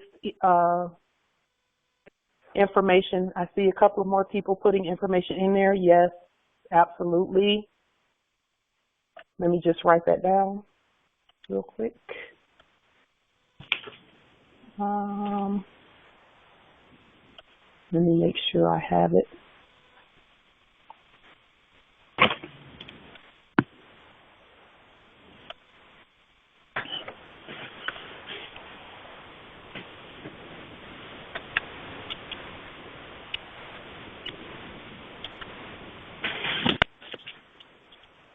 Okay, and Justice Theodore. Let's go, Justice Theodore. It's about time. Let's see. Just a moment. Islam? Yes. I know you did say that all the fields had to be the same. What does it look like? What does what look like? The seal. I want all the seals to look alike. Oh, so yes. I saw several different types of seals, and I wanted to make sure I picked the right one. Let's see. And for those who are getting new seals, if you can get them in red ink, that would even be better. If you're getting ink seals, get them in red. But for the gold seals, they're just embossers. Empress Jonaya, can you do me a favor? That depends. What is it? Can you write down this the information that's coming in the chat, the emails that are coming in the chat for consulates, please? Yes. Because I'm starting to lose track on that. Okay. But yes, thank you so much. She said it depends. You know you'll do anything for me because I'll do anything for you. Okay. I'm getting in the practice of, whenever I talk to a corporate person, it's like, what do you want and why? I'm just kidding. That's good because we do have to practice. We got to get them straight. Islam. Yes, and then we'll have to put something together because we have to come up with new prefixes for the consulate because we're just about gone through the whole alphabet. Just a second, let me see what happened with what I'm seeing here. So for those who, I don't know what that is, okay. So for those who are wanting to start consulate, Justice Jonaya is getting your information and she'll send it on to me and we'll put together some information for you. For starters, what you do want to do is go to the Moorish American, yes, Empress Jahara, yes, Islam. I love this too. Y'all know I'm just excited. So you can go to the Moorish American Consulate website and click on nationality and get the newly nationalized Moors binder. It's a PDF. Download that and then start kind of looking through it. Some of the stuff needs to be updated. And that's the gist basically of what we're doing with regard to the Moors in our nation and what's going on. And so we're growing so fast that it is just amazing. We're so excited about the growth. And we cannot wait. Justice Abbasi said there is 108 consul questionnaire open book test that have to be, yes, Justice Abbasi is also a great resource, or source rather. He's a source. We're all sources. So Justice Abbasi, Talib Bey, and he is pristine in all of his work. And so you will, for those who are in that territory, for those who want to connect with him, do so. So as you can see, we're going really fast. Are there any other questions? I guess this is what the class is about today, or the teaching and the sharing, because I'm learning too, is about. Are there any other questions about what we're doing and about what documents should be on the public record and about where we're going from here. We need everyone, if you can, get the documents in lowercase letters. Another something that I wanted to show you today, and I'm going to go ahead and do a screen share of it. And many of you have seen this already, but I want to show it one more time because, let's see, where did we put it? Oh, I think this is it. Yeah, this is it right here. So we'll screen share that.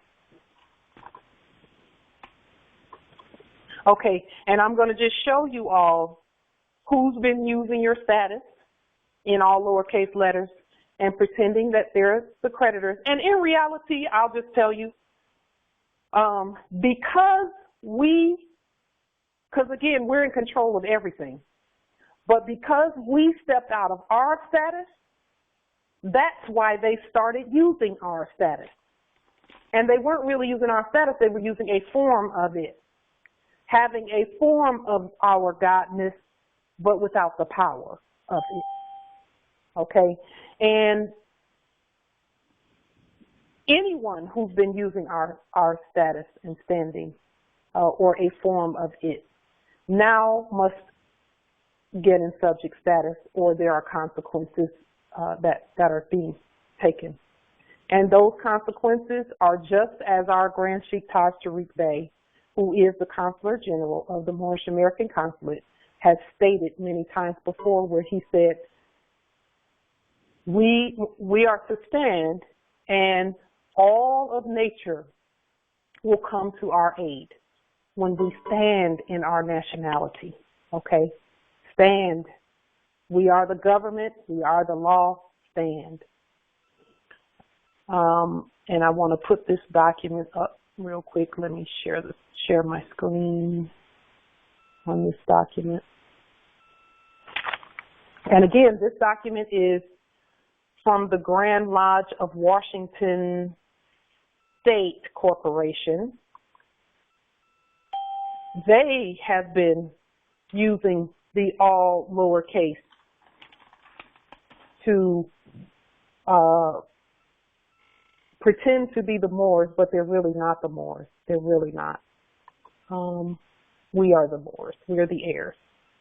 And for those who can see the screen, I'm screen sharing the document, so let me know if you can share it, if you can see it. Just a moment. Let me get it up here and make it bigger. Ah, there it is. Okay. If you will look at, let me just make sure that you can see. Yes, you can see it. Great. Everyone is saying in the chat they can see it. Okay. All right. If you look at this document, these are the Freemasons, those ones who have been using your status. And in the document where they're telling one another how to run their lodges, because this is for the lodge leaders, they're saying, they're reporting to the quote unquote Internal Revenue Service about their status and standing. And it says every time you are asked to enter a name, the name should be entered entirely in lowercase letters with no middle initial. Furthermore, the name that you enter in step 1 must match the name entered in step 10. Step 6, you must select Manage Form 990N submissions, even if you have filed your 990N electronically in previous years. And then step 7 says you should choose exempt organization in the user type field. Okay? So they are using our status to get whatever benefits they're getting from the overlay, which is the Inquisition Revenue Service. And in order for us to, in order for that to stop, we must stand in our sovereign status on our own. Today's recording just like the last one, which made it up to YouTube. The video may not make it because free conference call tends to swipe the video as soon as I download it. The video, if the video does not make it, the audio will be there. Hopefully the video will make it because I am recording a video right now. So we'll see. But this will go up on YouTube within the next 24 to 48 hours. Are there any other questions about anything? Islam, Empress. If you could give me some clarity on Empress Sharon, that would gladden my heart. Yes. And I think you and I talked by phone a little bit. Yeah, I think you and I had talked by phone about that as well. Empress Sharon is standing on her square. Those who are holding her captive know that they have to set her free soon. They can't continue to keep her. As long as, and we know that she's standing, they cannot continue to keep her, period. There is a dynamic that's happening between those who were pretending to be us and us. And that dynamic is changing very quickly. If you look in the news, these prisoner of war camps have started massively setting people free, because that's what we told them they have to do. But yes, Islam, I saw that. Yes, they are. In the case of each Moor who is in there, now we have to remember there were previously about 6 million heirs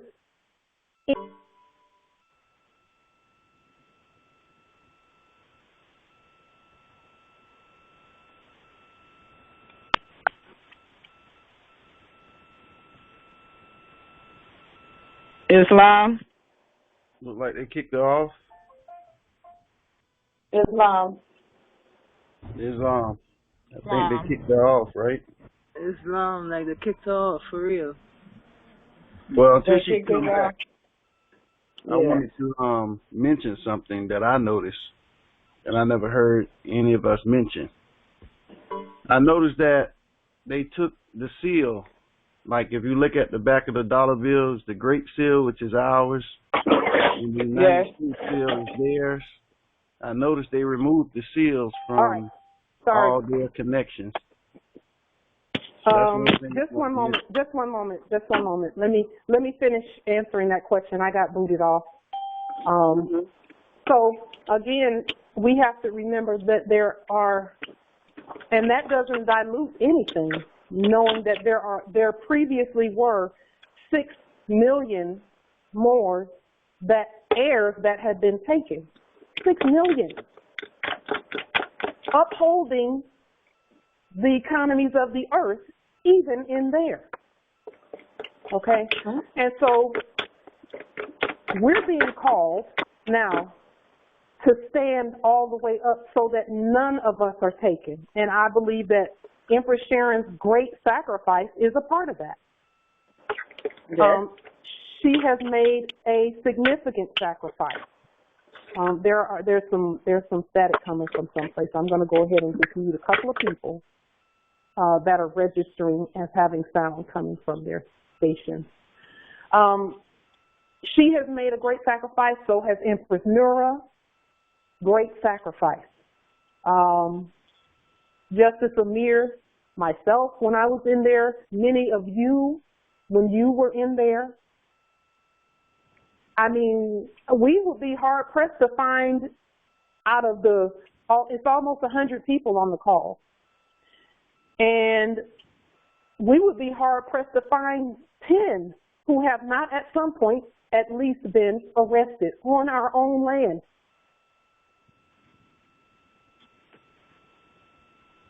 And so our ancestors are saying, okay, you may have gotten some answers and some relief in just your area. The ancestors were merciful with me in that I was only in there for 24 days. For some people, that's too long. But I know the ancestors had things to show me while I was in there. And that was in 2017, from December 10, 2017 until January 4, 2018. They held me unlawfully. But again, it was to show me what I needed to see. That's number one. And number two, our ancestors wanted us to provide overarching remedy, not just we can't just think about our own selves anymore. We have to think about one another and the whole nation of Moors. So that is why we've done the things that we've done, is so that not just one Moor can be out. Because if the focus had only been on me, what about all the other Moors? Okay, so we have to think about everybody. Now, again, that doesn't dilute the great, because all the Moors have made sacrifices so that we can stand. Okay, and so many of us have kin that are still in those places or currently being violated. They must stand, just like we've had to stand, and we actually had to stand competent. Now, I don't know about any of you when you were taken, but when I was taken because I did not know that I didn't have to roll down my window and give the highway bandit anything.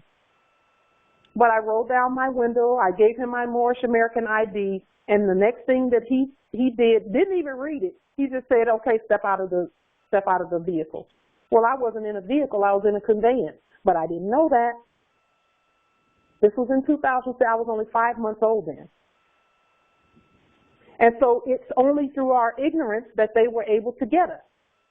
Okay, and I'm not saying that anyone in there is ignorant, but as a nation, we must stand competent so that no one ever has to go back in there. And that's what all of this is about.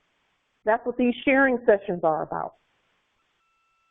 Is we share information, we ask the questions so that we can all, as a nation, come up with the solutions, because we are the solution to everything that's wrong on our land. And when we keep that energy going between us, when we keep sharing between us, guess who's unstoppable?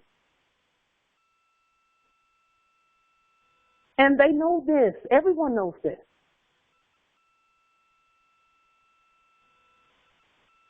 Okay? And so with regard to Empress Sharon, of course, she knows this. We send her love all the time. Love energy. All the time. Every day. At least one of us is sending her some love energy. But we send that for, yes, and Empress Nura, every day they have our hearts, every day. And all Moors who are taken, who are incarcerated, all of them get our love every single day. That's why we don't sleep at night sometimes for coming up with things that we need to do as a nation to get them out. And that's what the gold standard was all about, because we knew we could not operate a court lawfully unless we were in alignment with the Constitution and the treaty. The Constitution says that debts are to be paid in gold and silver. So we had to do some things and put some things in place. And now we see that those things are necessary in order to unravel the mess that's happening on our land right now. Yes. So with regard to Empress Sharon, she feels your love. If you anytime you mention her, she's going to feel that energy.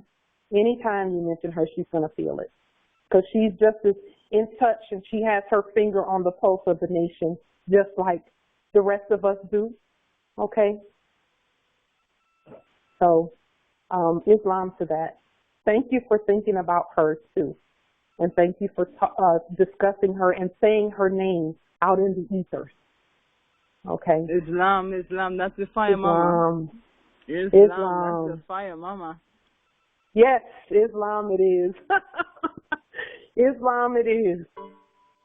Are there any other questions, comments, anything else that we can assist with or that you can assist us with? Because I'm learning just like everyone else is learning. Islam. Yes. Greetings. This is Jade Michael, Illinois Territory.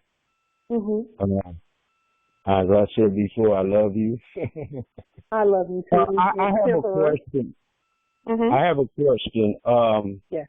This money that, I don't know if this is aside, but this money that Donald Trump has been promising people next month, is he getting that from us? Is that going to be gold back?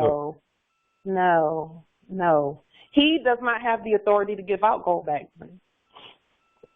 So what is this is what's going on. They're doing everything they can to calm the citizens while we stand. Okay? The citizens are getting nervous. They're getting nervous because they see that their system is falling. And so he said $1,000, but as soon as he said $1,000, guess what popped up on all over the internet? Articles and commentary about how if he sends out $1,000 to everybody, how it would be taxed. And his intentions are probably good. He wants to help them. But the system, the capitalist system, is saying anything coming through here, we're getting it. That's the issue. The corporations have set themselves up at the top of the heap instead of a government. Okay? And so that is why the real government had to lean those corporations until they sit down somewhere. And then now the quote unquote governors are speaking, and even the way they're talking, it's like they don't have that, they sound like the corporations are not in their pockets anymore. And they're asking for help, and they're piecemealing things together and trying to find money for this and trying to find fiat for that, because the corporations can only do so much. And a lot of the corporations, the fiat, because of the actions of the Moors saying, corporations, if you don't do right on our land, and they can't, they're unlawful, we're going to lien you. And corporations kept doing crazy stuff to the heirs and using capitalism as the excuse. So we lien them out of business, and a lot of the corporations don't have a dime. They say they do, but it can never make it through a capitalist system. That's why they started buying up their own shares of stock, because if I say I'm buying something from myself, I can just write a piece of paper that says for sale and then write another piece of paper that says sold. That just one other point. I heard you mention earlier that you were willing to help them. That's why I was just wondering what that meant. Okay, that's what this is what this means. This is great. Thank you for that. So he's trying to get something to the people, but it won't make it past the Inquisition Revenue Corporation. It's not going to make it past that quote-unquote IRS. It won't make it past them. And if the IRS doesn't get it, guess who else is coming in? Any people that have corporate debt, if it's child support, if it's any type of debt, then the debtors are lined up to take from the citizens. So anything that comes through, they're just going to do what do you call that, where they take your tax refund when there's something due, where they take those fake tax refunds? Okay, well, it's a lien. It's basically a lien. A garnishment, a lien, however, yes, all of that. And so guess what that's going to do? If he sends them a check for $1,000, in all capital letters, by the way, so it's fraud anyway. But if he sends them a check for $1,000 and someone says, well, actually, this $35 medical bill from 3 or 5 or 15 years ago is now $5,000, because they will do some crazy stuff like that. Then all they're going to get instead of a check is a bill.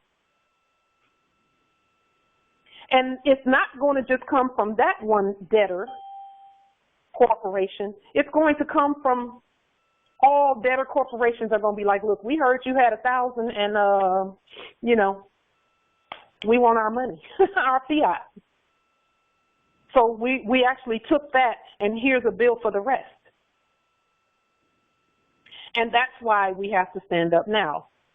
Now, with regard to us, because first of all, you said you were going to help. I can't do anything alone, okay? But the things that we have done as a nation, such as activating the gold standard and placing sovereign credit instruments on the public record, we've done those things. And the sovereign credit instrument that is actually from all Moors. Okay, that's from all of the heirs who consent to it. Only the ones who consent, not the ones who don't. If you don't consent to that, then it's not from you. But we placed that on the public record because the ancestors knew this time was going to come where their fiat system was going to fail them altogether. And if he wanted to send 100,000 to everybody, none of them will see a dime of it. So now someone else has to step in. And the thing about the Moors that we have the authority and the ability to do, we have the ability to create sovereign credit instruments like we told them we can do. And we can create those right at home, just like the Federal Reserve used to create stuff down in the basement with their little printers and stuff. And they would print up and print up and print up, and they didn't even really care about the Treasury. They just print up some fake stuff down there. And that stuff is not based on anything. We're the heirs. So each one of us can print, and I'm going to be giving information on the sovereign credit instruments because in reality, no one's going to be able to do anything at this point because that whole system is finished. So we're going to be doing some sharing sessions coming up with regard to sovereign credit instruments in all lowercase letters, etc. When we first introduced sovereign credit instruments, they were just in their beginning stages, and now we have perfected them. And so we have to learn how to use them because we're learning again too as we go through this process to be good heirs. And we're going to offer them, and it's really not an offer, it's actually holding them accountable for the agreement that they made when they came here. The agreement that they made when they came here was to honor the sovereign status of the Moors when we're competent. We're competent now. We stand as law, and we stand as government. And so each Moor will have the ability to create a sovereign credit instrument from wherever they are and use it to get what they need, and also if there are others in their territories. And this is the thing, the citizens will have to come to you also and get what they need. Just like we had to go to those fake people, the representatives, when we were asleep and didn't know who we were. And that's why I said what I said in the beginning of this whole sharing session. We need to get past any of the bitterness and things that we're feeling. If you're harboring any of that war energy or that bitterness, hold off on starting a consulate and hold off on doing anything, any major demonstrations, because that energy will stop your demonstration dead in its tracks. And I don't mean dead in its tracks because we can never do anything dead, but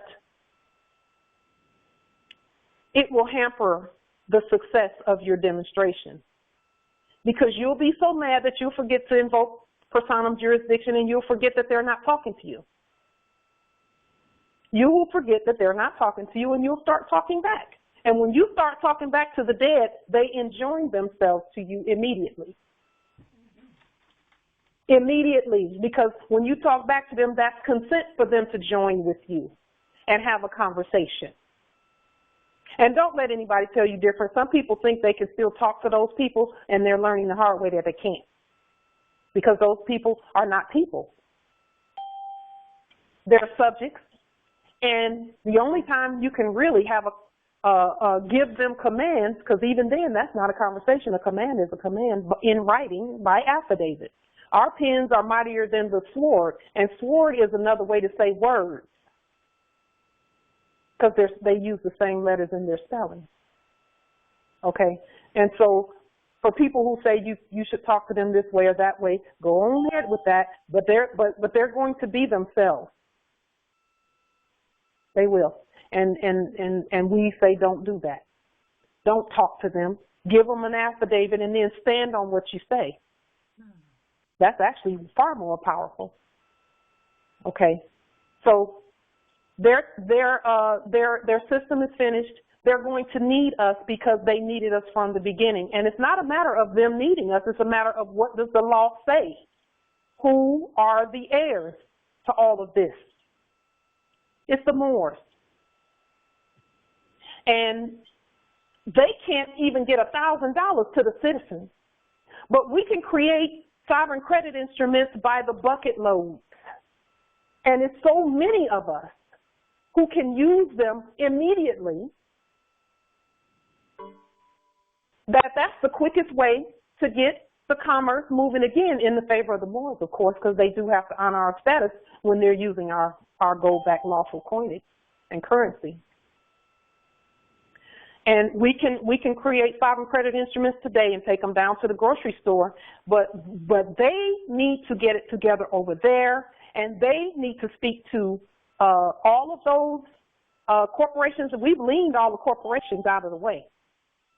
And now the remaining subjects of those resources must do what they are supposed to do, which is honor our sovereign status, period. And we'll just wait until that system does what it needs to do in order for it to get on out the way, and let the Moors start this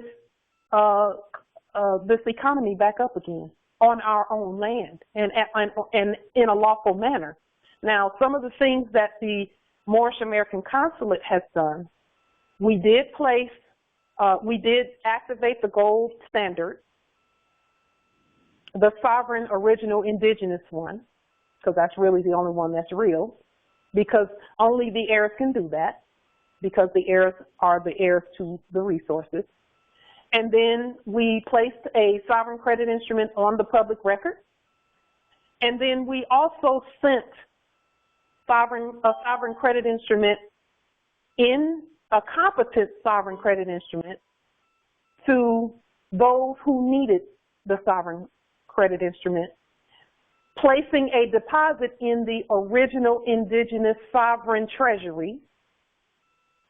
And now all they have to do, we have one other action that we're going to do this coming Tuesday, the 24th. We were aware that that's a powerful day, and we picked that day to do our court action on the Federal Reserve and the Mint, the U.S. Mint. And I'll let you figure out why we need the Mint to get out of the corporate overlay, to get out of the way of our sovereign universal Mint. They can come off of that now. We're ready. And once we do that court action and then we give them some commands, we'll be ready to go. And then when we take our sovereign credit instruments and we go to these different places, and let's say you do a sovereign credit instrument for 500 Moorish sovereign dollarium, which translate into, in all lowercase letters, United States dollars, which is in capitis nolo. And by United States, that means all of the indigenous nations. Okay, because we're the original United States. We are the states who were united in all lowercase letters. They can't write it in all lowercase letters. That's why they didn't. That's part of our heirship as well. And so we will give those sovereign credit instruments. You take, say, a $500 sovereign credit instrument down to the grocery store, and then you only spend 465 of that or 450 of that. Well, they have to be able to give you gold-backed lawful coinage for it. So we're speaking over that resource right now as a nation and as the people. We're speaking to the Mint and to the Federal Reserve. We're removing the corporate covering by a sovereign court action. And then the resources that are there, we're placing our lawful affidavits on top of it because it's ours. It belongs to the Moors. That is how we do that. And then we tell it what to do.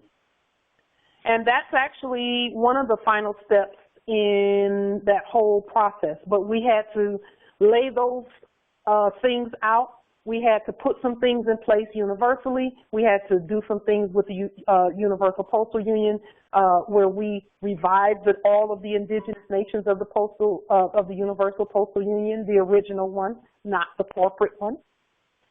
We had to make sure that the United Nations knew that they are subject to us, not the other way around. The United Nations Corporation, first of all, we're dealing with that as a corporation that we remove off of the original United Nations in all lowercase letters. And again, there's a reason why they don't put all of that in lowercase letters, because they knew better. We're the heirs there. And so we remove all of the war name and the wardship name of those corporations. We remove all of that paperwork off of our resources, and then we tell our resources, okay, this is what you do, and this is what you do, and this is what you do. And that's what we've been doing for the past 2.5, a little over 2 years, is laying that line upon line and precept upon precept. And I'm so grateful to the judiciary, everyone who's on the judiciary and everyone who's been on the judiciary and is coming back, and those who, and then the consuls, every one of you, every demonstration that you've done, even if you don't think the demonstration was successful, believe it or not, it was. Because you were casting spells in their mind, and then they saw that you were speaking, and then we were speaking, and they were speaking, and they were speaking, and it's game over. It's game over. And so that is what is being done as a nation so that we can govern our own vast estate. We are the heirs, the trustees, the beneficiaries. That's every Moor. It's a wrap. It is a wrap. It is a wrap. And all we have to do is continue demonstrating and remaining unified like we're doing. These calls are to just fuel the unity energy just like it's doing. I see a lot of love and energy going through the chat as well. Let's just keep it up. It's a wrap. We got this. And then we just start speaking to our resources and telling them what to do. Islam Empress. Islam, I'll wait until you finish your train of thought. No, I'm done. I'm more interested in what you have to say. I was just wanting to bring air travels and things of that nature for the nationals. Yes. How do you feel? What are your thoughts on that? As far as moving around, because I've reached out to Moors and they really don't want to move around, but I'm willing to. I just don't want to get kidnapped in the process.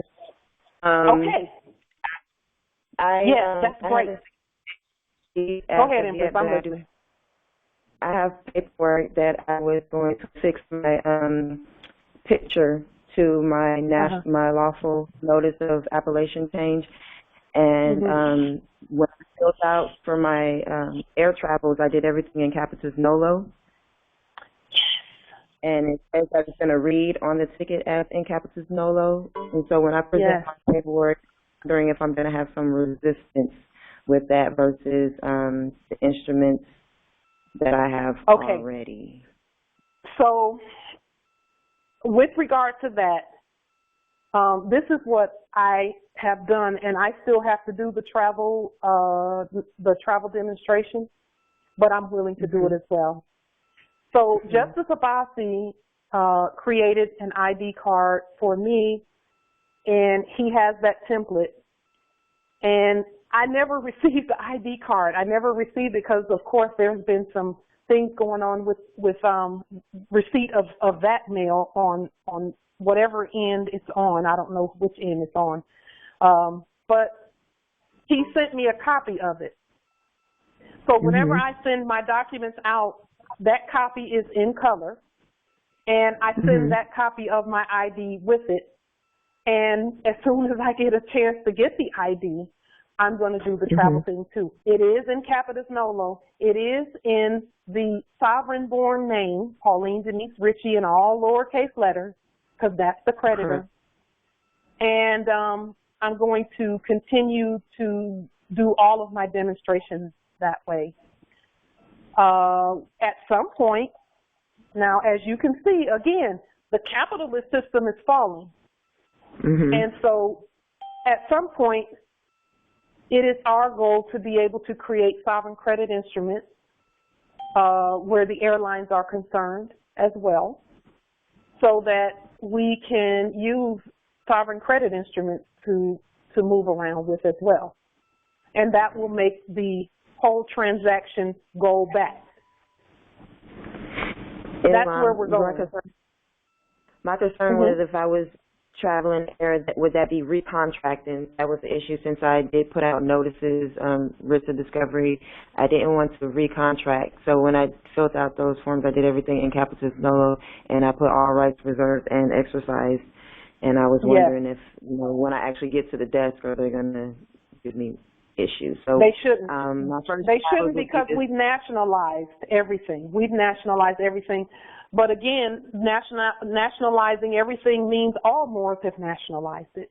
So they need to, the Moors haven't been having any problems with that, with the exception of the ones who were coming from the islands and going to places like New York territory. They were having some issues getting back and forth. But so far, so good with all of that. And if I were you, I would encourage you to before you go, well in advance of you going, I would send a copy of your name change and judicial proclamation in Capitis Nolo to them, to the airport and to the TSA, telling them what your plans are and telling them that you're coming through at this particular time. And they may or may not test you, but you're going to pass the test because you prepared ahead of time. And they're going to let you fly.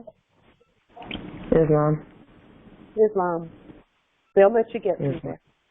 Again, our demonstrations are always going to be successful when we stand competently on who we are. And all you have to do, you don't have to argue with them. This is who I am, this is what we're doing, and this is my ID. Islam? Yes. Even the National ID Act, by the way, sorry, Justice Gilmore. Even the their National ID Act says that you have to have 1 star on your ID. Well, they got that from us, because we have 1 star on our ID. Islam, go ahead, Justice Gilmore. I wanted to, I don't know if it was mentioned because I had to go away for a little bit, but I wanted to mention that an important thing to when people are speaking up and listening to the news and watching the de factos going through their motions, always remember that they're addressing the U.S. citizens and their corporations. They're not addressing us. They have never, in fact, when they talk U.S. citizens, remember that's not you. And pay attention to what they're saying because they're not speaking to you about you. The only time they're going to speak to you or about you is when they have permission from you to do that, whether that's tacit or implied. That's when that's going to happen. At this point, they're waiting to see how we will get them out of the hot water they're in. And it's our job. That's what Noble Drew Ali said, this time in love, truth, peace, freedom, and justice. So we got our noses bent out of shape. All we got to do is straighten it back and, go to work. Do the things that we need to do, and it will end as we say. Yes, ma'am. Yes. And when you do the demonstrations, as long as you don't have war energy, the demonstration is going to go great. And you sound far from war energy. You sound like you never had war energy, and that's good. Peaceful, competent, bold energy is what I hear. And I think that that's perfect for the demonstrations that you're doing. Islam gratitude. Yes, this is Janai. May I interject? Sure. I just wanted to add to what you said, especially about getting in touch with line when you're going to. You're fading in and out, Empress. Okay, so I'm not getting a good connection. Is that any better? Yes, that's better. A little? Yeah, it's a lot better, actually. It sounded like it was fading in and out a lot. Okay. So what I was saying was I just wanted to add to what you were saying as far as getting in touch with the airlines before you fly. Because when I went, and I was like pretty fresh when I went through and I used my identification card, I did not notify them in advance, but I think it was my confidence that made a difference, because I had given my ID card to my consul, and I had him to ask one of the guards if it was okay. And the guard told me, he said, no. He said, you can't use that. So he brought it back to me. He said, no, you can't use that. But then I'm telling myself, they gotta, I gotta use that. So I'm going to go ahead, because he doesn't know, but I know. That's what I'm feeling. Yeah. So I decided to disregard what he said, what the guard said, and I went ahead and used my ID. And of course, I did have a little bit of resistance as far as them trying to check and find out if it was legitimate. But I came prepared. I carried with me my name correction, and also some codes and statements stating that the United States did not have jurisdiction over the Moors. And so when I presented that, they let me through, and they treated me differently. The guy took me to the front of the line as opposed to leaving me, behind the line. Yes. So it's just standing on your square and knowing knowing that you are the heir, and that they are the ones the corporate are the ones that are in error. Okay. Islam. Beautiful. And also, if you go on to, and I'm about to tell you, I see they say, what code is that? Now we already know that all laws made by the states to the contrary of the Constitution and its treaties is notwithstanding. But when we see codes and things that that are in alignment, we can use them, because again, it's our sovereign word anyway. Now, if you go to the U.S. Department of Justice website, and it's code, I believe it's 1508, and you can even Google U.S. Department of Justice 1508 nationality ID, and I believe that code will come up. And it specifically says in like the first paragraph, I believe it is, that the birth certificate, the driver's license, and the Social Security are in the absence of a national ID. Okay? And we are the law and we are the government. We have the only national ID. And when I say we, I mean all Moors and, Moors that are making IDs everywhere, temples and everywhere. Those are national IDs because we're the national. Yes, there it is, 1508, 28 USC 1028 as well. So he put that in the chat. Justice Richard Wright Bay put it in the chat. Okay. And I would print that out and take it as well, just so that you are, and I would just highlight it beforehand, Empress, that's going to do the travel. Many have traveled using Moorish American ID. They post about it on, social media all the time. Oh, they accepted my ID and I'm here on the beach or I'm there. We get that a lot, quite a bit actually. So, but we must do the demonstration. You must do the demonstration. And as long as we're competent, they will do exactly what we tell them to do. They will. A lot of people don't believe that. But competence means no war energy. They're the war, we're the peace. And in the chat, Empress Amanda says they will. They will absolutely do what we tell them to do when we're peaceful and when we're competent. Travel is going to be a big deal because we are planning lots of travel coming up shortly. And we're going to need to move freely on our land. And they're aware of that. That's why they put October 1st as everybody needs to have, and they're citizens, not us. We're the ones who told them they need to have a national ID. So they're telling their citizens that their IDs must have 1 star on them. Okay. And they didn't say yours has to have 1 star like the Moors, but we know the deal. And that's usually how they speak anyway to their citizens. They don't tell the citizens that the Moors said that we have to get in alignment. They tell them whatever they want to tell them. And then they say, okay, get in line, citizen. And we know what our commands are to them. We don't make requests. We don't do any of that. We do commands. Empress Valerie Barker Bay in the chat says, I use my ID for everything and have no problem. I use mine for everything too and don't have any problems either. None whatsoever. And I've actually, when I sign something in red, I sign it Pauline Denise Ritchie in capitis nolo, in propria persona sui juris, in proprio solo, and in proprio heredis. Always. And then sometimes I'll even take my red stamp with me and put my red thumbprint on it. And that way, and I don't sign a bunch of their contracts. If I know I'm going to do something, I plan ahead and they get an affidavit. May I interject again? Islam. I just wanted to also let her know that I did get patted down in one section, one gate.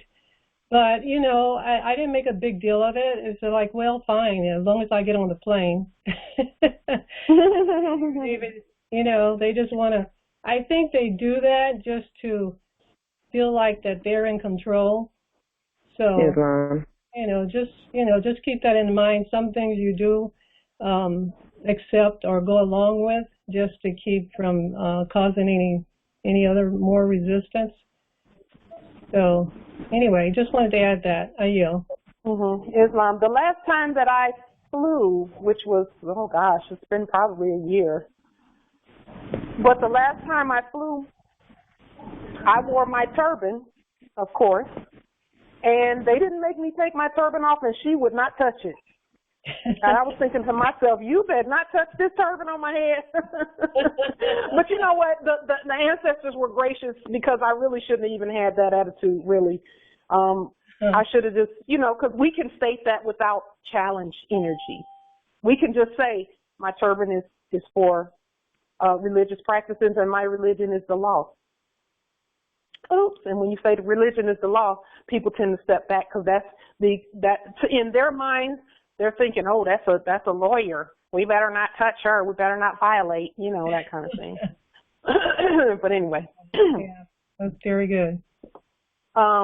There's something in the chat, Islam Empress. Yes, this is Shonda Coneville from Detroit. And I just wanted to say something. Just so that you know, I was born in Detroit territory. I love it. And vibrations and all. Yes, all of that stuff. Yes. Oh gosh. I had an experience. I was initiated into a particular African spiritual system 2 years ago, and I was in the St. Louis. I caught the Greyhound. Hold on, Empress. There's a bit of an echo. Okay. Let me just find the echo and make sure that I can. Okay, go ahead, Empress. Yes, and I was caught the Greyhound back. I had actually came from Albuquerque, New Mexico. And luckily, the sister that had initiated me had gave me paperwork to travel with from our spiritual temple. And I was in line, and I had got all my hair shaved off, and I had to have my head, had to have a head wrap on. And I remember that they asked me to remove my head wrap, and I said no, my head is wrapped because of religious purposes. And so, and these were melanated people, and the guy kind of looked, and, I said, have you asked any of these Amish people about taking off their head, their headwear? And he was like, well, do you have the paperwork? And I was like, as a matter of fact, I do. And I went back and got my folder with my paperwork and seal on it, from my spiritual temple, and I showed it to him, and he didn't leave it on. Yes, Islam. Yes, I mean, at the beginning and end of the day, we are actually paying their paycheck. Even in our fleet, when the fiat system was up and kicking, we were still paying. We were just a fleet paying in our fleet. There's someone who put something in the chat about homes and knowing that corporations can't own land and all that. All of that goes back to the name, the appellation, the sovereign-born appellation. When they gave you, supposedly gave you a mortgage contract, a mortgage means dead pledge. And so they're always in all capital letters. And so when you enter into a contract like that and you agree to that contract, and this is all Moors, we then have to back out of that, and we're not even backing out of it. We're making it what it really is. That's fraud. Mortgages are fraud. Anything that's in all capital letters is fraud. Anything that's in slave debtor status is fraud. We're the creditors. And so the name change document that I just talked about, yes, Empress Minnie said we're paying them to harass us. The name change document that I talked about needs to be sent to them along with a lien. And whenever I lien someone, I usually send out the lien also on that all the in capitis nolo did on the wardship name and on the war name. I send that lien too to let them know that whatever debtor transmitting utility you're using, you're not going to be able to use that because I've liened that also. And that usually shuts them down. And I lien them, and then and with all of that, I send them a command to appear in court. I sure do. And I don't even really send back whatever it is they sent. I don't even send it back to them because that's not the issue. That's subject matter. What you sent is subject matter. We're talking about who are you to send anything on our land. Who are you? That's the real deal. Who are you?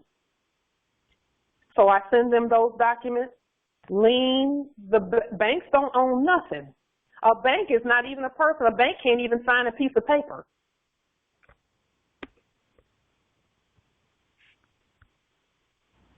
Banks can't write. And dead people working for the banks can't speak to the living. That's what this whole capitalism system is about now. Remember that. Everything they do is based on if you accept and consent to in the names that are not in capitis nolo.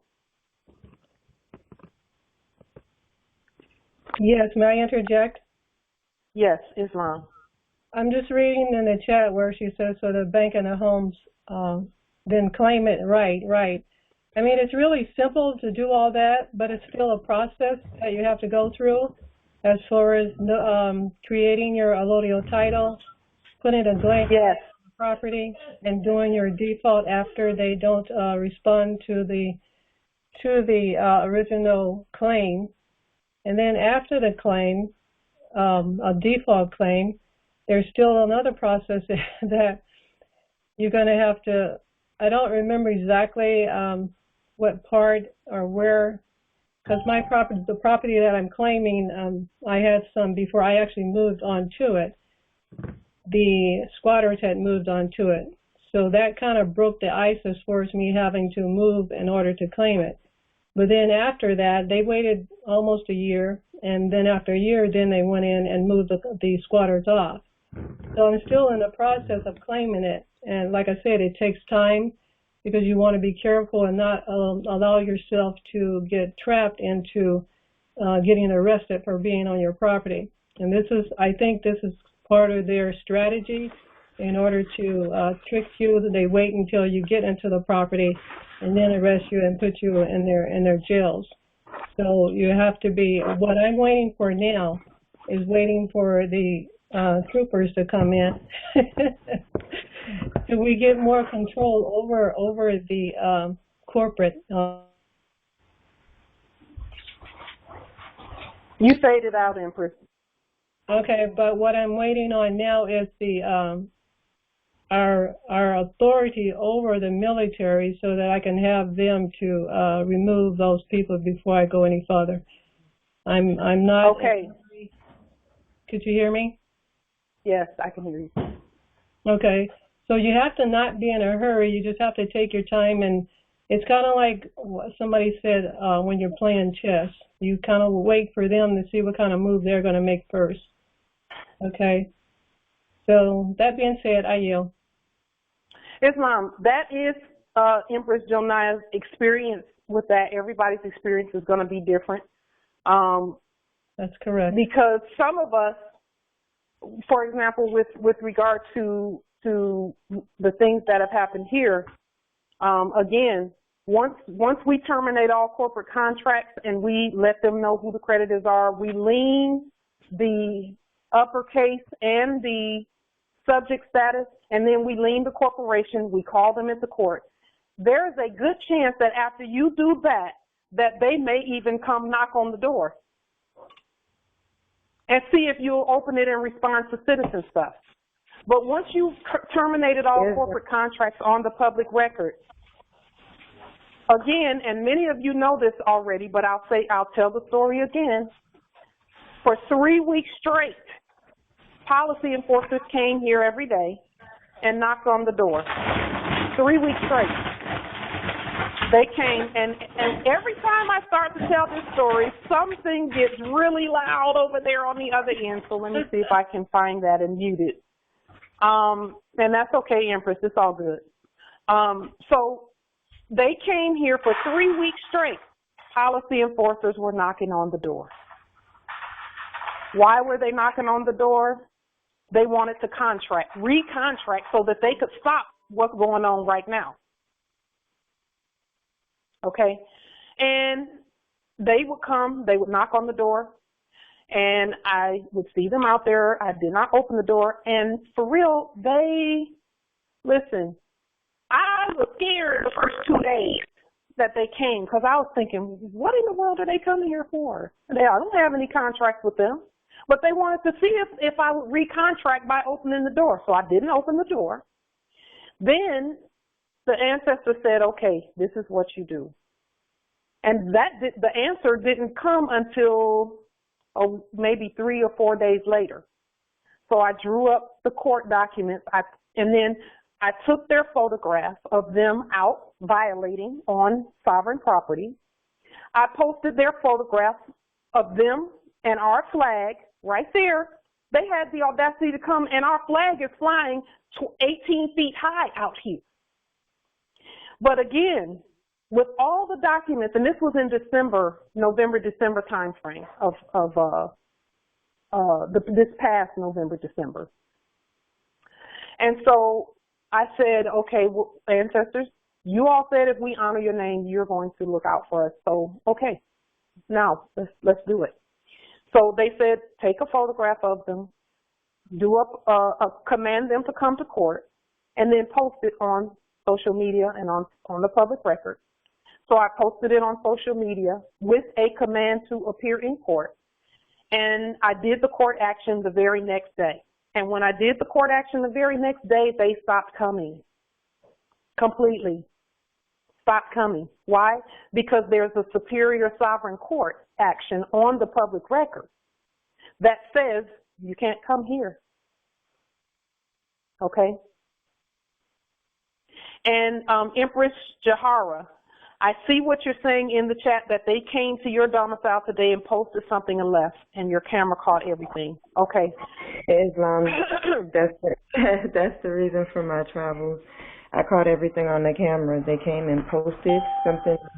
They didn't knock, didn't ring a doorbell. This is after they've attempted to get me the contract through email, through telephone. I would not answer. I did a writ of discovery. They sent me something to the mailing location stating that they needed the all caps to give them authorization to speak to my free national name. Nope, don't do it. They want you to be represented by that fakeness, the capitalism. I never sent them anything back. I never sent anything back to them. I stopped everything, sending them things, and today they said they came on the property and posted something, and the camera caught everything. So I screenshot and I sent it out to people so they can download it for witnesses. And I'm curious to see Okay, this is what I'm seeing just from here, without having all of the details, but from what I'm seeing based on what you put in the chat, you have the word private where there should be numbers. Take the word private off. We're not private, we're sovereign. So put the word sovereign there. Okay, take the word private off and put the word sovereign there. Islam. Okay, because private and we, you know, when we first were doing all of this work, we thought, okay, private too, because that's what has been previously in the past. That's what we saw out there. But private and public are not us. We are sovereign. The citizens are attempting to be private and public. But when you do the etymology on the word private, it means, and I don't mean to be offensive, it means genitals, or it means of the lowest rank. When you're in the military, a private is someone who is of the lowest rank. That's actually the real etymology of that word, or the definition, rather, of that word. And public means servant, period. So neither one of those is us. But when you look at the word sovereign, and you even think about it, sovereign ends with the word reign, as in the reigning sovereign of the land, the reigning God of the land. That's all Moors. Okay? And so take the word private off and put sovereign on. As we learn as we go. Make sure that there's a termination of all corporate contracts on the public record. And the public record can be Facebook or, any place else. We have a public records page on Facebook as well. And Empress, I'm gonna, does that help, Empress, at all? It does, Islam. Yes, Islam. I'm actually in the works of recreating my termination of all corporate contracts and capitis nolo. Yes, do that and put it up there. And if you want to put your name change on the door, your appellation change on the door, do so. Put it out there on the door. Because that way they will know that that's not you. You're refuting and rebutting all that fraud. Also put a flag out there, a flag or a poster with a flag. On order. Yeah, I usually tell people to print it. Yeah, to print it out. If you can't do anything else, print it out and put it on the door. Print it out on the printer and put it on the door.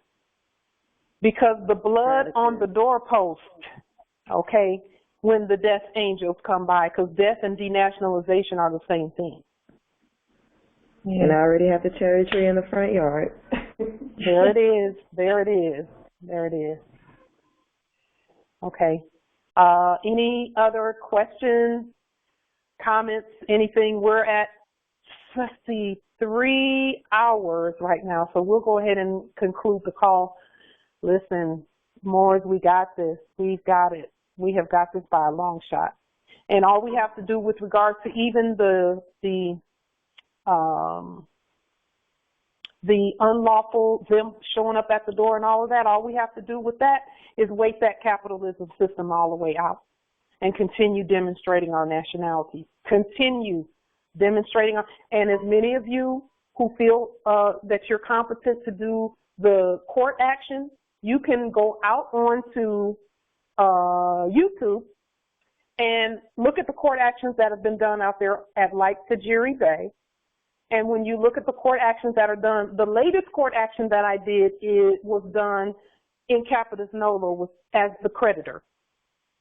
Okay, and so now I'm doing all of my court actions that way, Pauline, Denise Ritchie, and Capitis Nolo, in proprio personas juris, in proprio solo, in proprio heredes. And I'm doing all of my liens in that manner as well. Okay, the liens that were done previously are still honored because I reserved and exercised all rights, and that's why another reason why you see that system falling by the wayside. Islam. And yes, those CEOs are being arrested. Believe and know that the Lord said we're not taking that mess. Go ahead, Empress. Islam. This is Empress Valerie Barker Bay.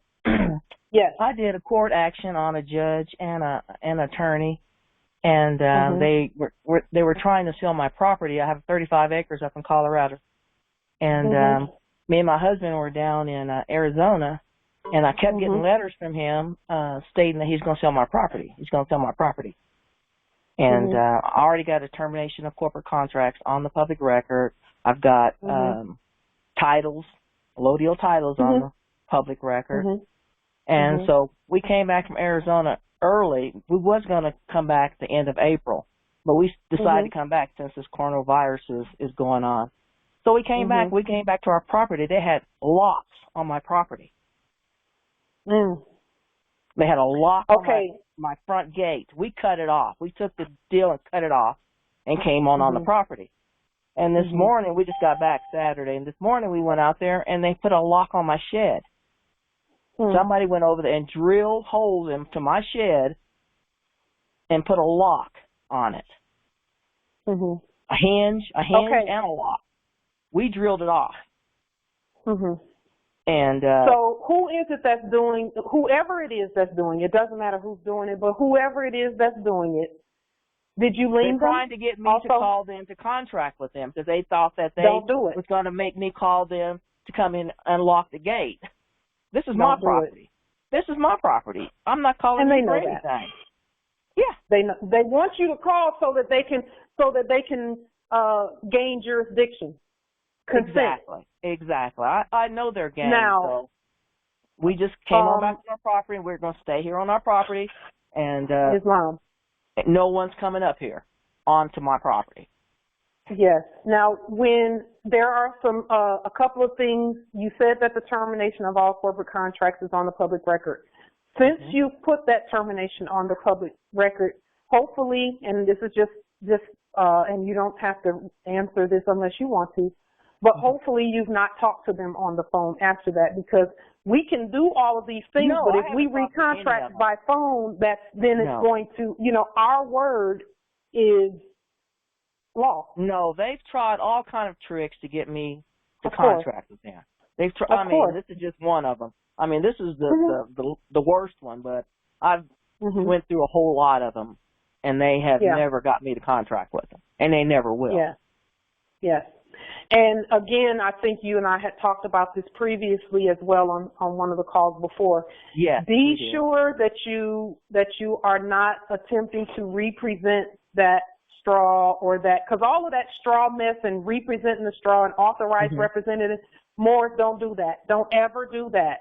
Terminate those freaking contracts. I've corrected that. I've sent affidavits in Capitis Nolo back to them stating who I am.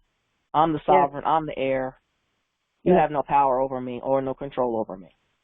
Yes, Islam.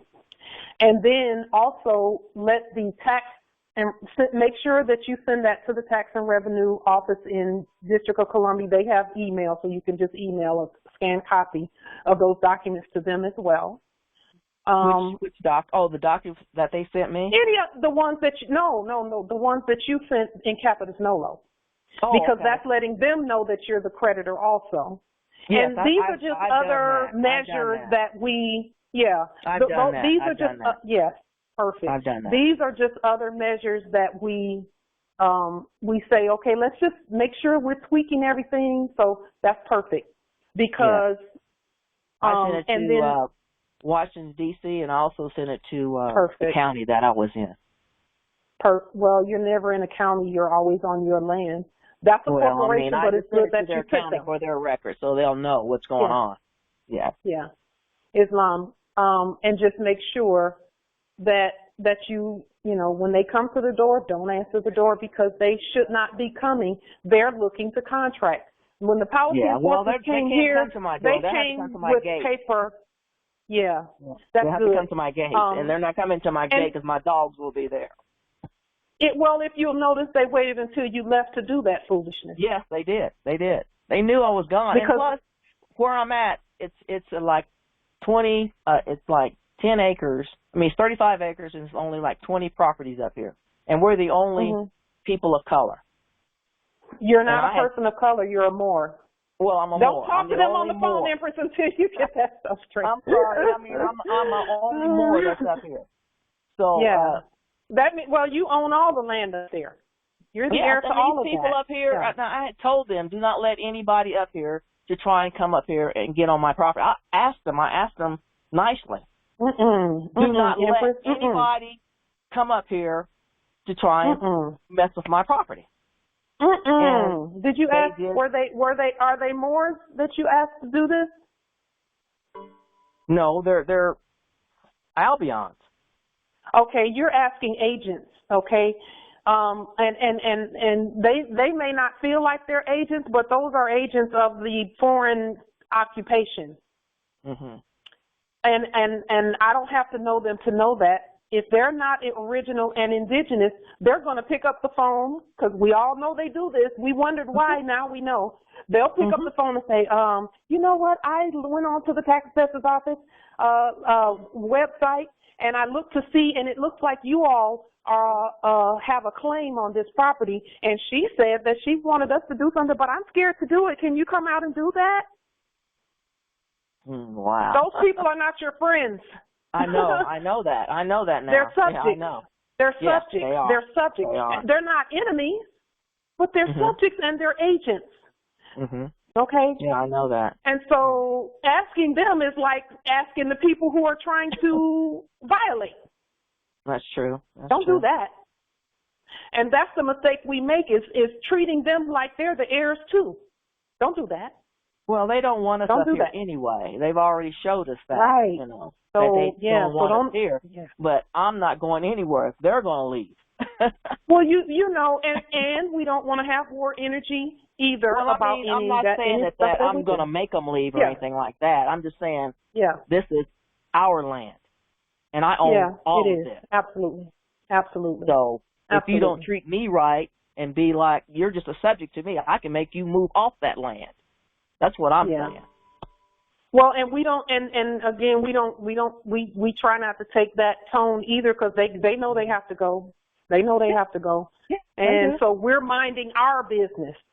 In other words, we're the heirs, we're the creditors. I'm not saying anything negative to them or anything like that. I don't do that. But, you know, my energy is with me, but they're not going to see it. Yeah. Well, and make sure that we clear any of that energy as well, you know, to make sure, because it's a fine balance, but if anybody can do it, the heirs can. We're the gods of the land. We can do it. We can clear that energy.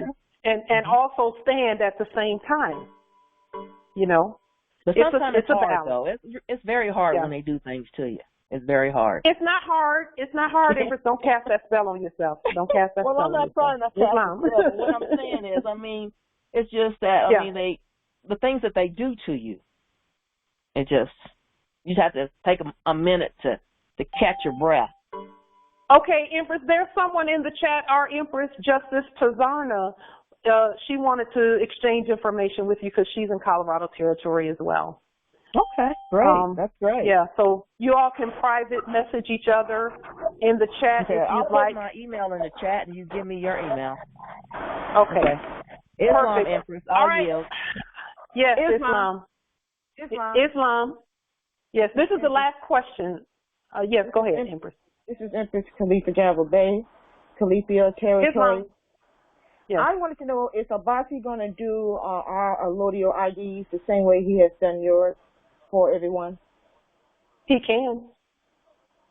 And I just he can. And all of the, I believe all of the Moorish American consuls have the template. The ones that do IDs. I don't do IDs myself specifically, but West has ID makers. But Abasi did yours, so we can go through him. Abasi did yours. Yeah, you sure can. Sure can. Because I need a Absolutely. new one. Yep. All right. With that being said, I think that's all. We have gone a little over 3 hours. We do want to honor your time as well. Thank you all for coming. Let's keep our energy going. We are unified, and I'm loving it. And with that, we yield the floor. Islam and grand rising to the mightiest nation on earth. Grand rising, Empress, love and light. Islam. Islam. Islam. Islam. Islam. Islam. Peace and love. Peace and love. Peace and love. Peace and love. Islam. Peace and love. Islam. Islam. Islam. Islam, Justice Walton. Islam, Justice Juan Walton. Islam. Justice Kazarna. Justice Sharon. Justice Shaddai. Islam. I see you in the chat. Justice Allison. Justice Mayla Romo. Islam. Peace and love. Islam. She wanted to know if Abasi could do her ID card. Okay, I can barely hear you, but it's maybe his information is on the moorishamericanconsulate.org website. Islam Justice Jenny. Beautiful. It is beautiful, Justice Malik. Islam. I see you in the chat.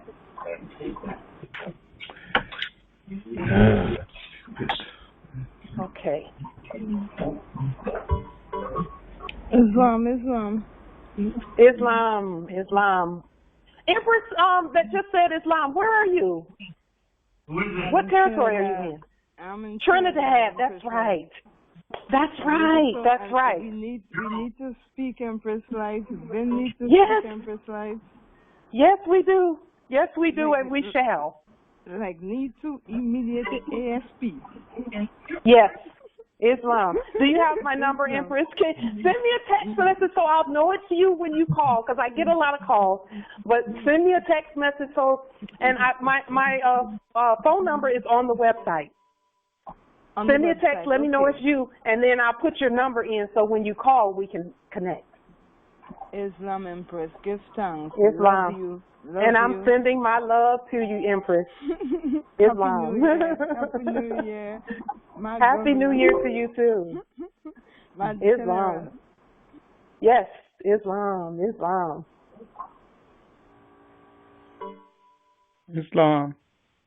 Islam.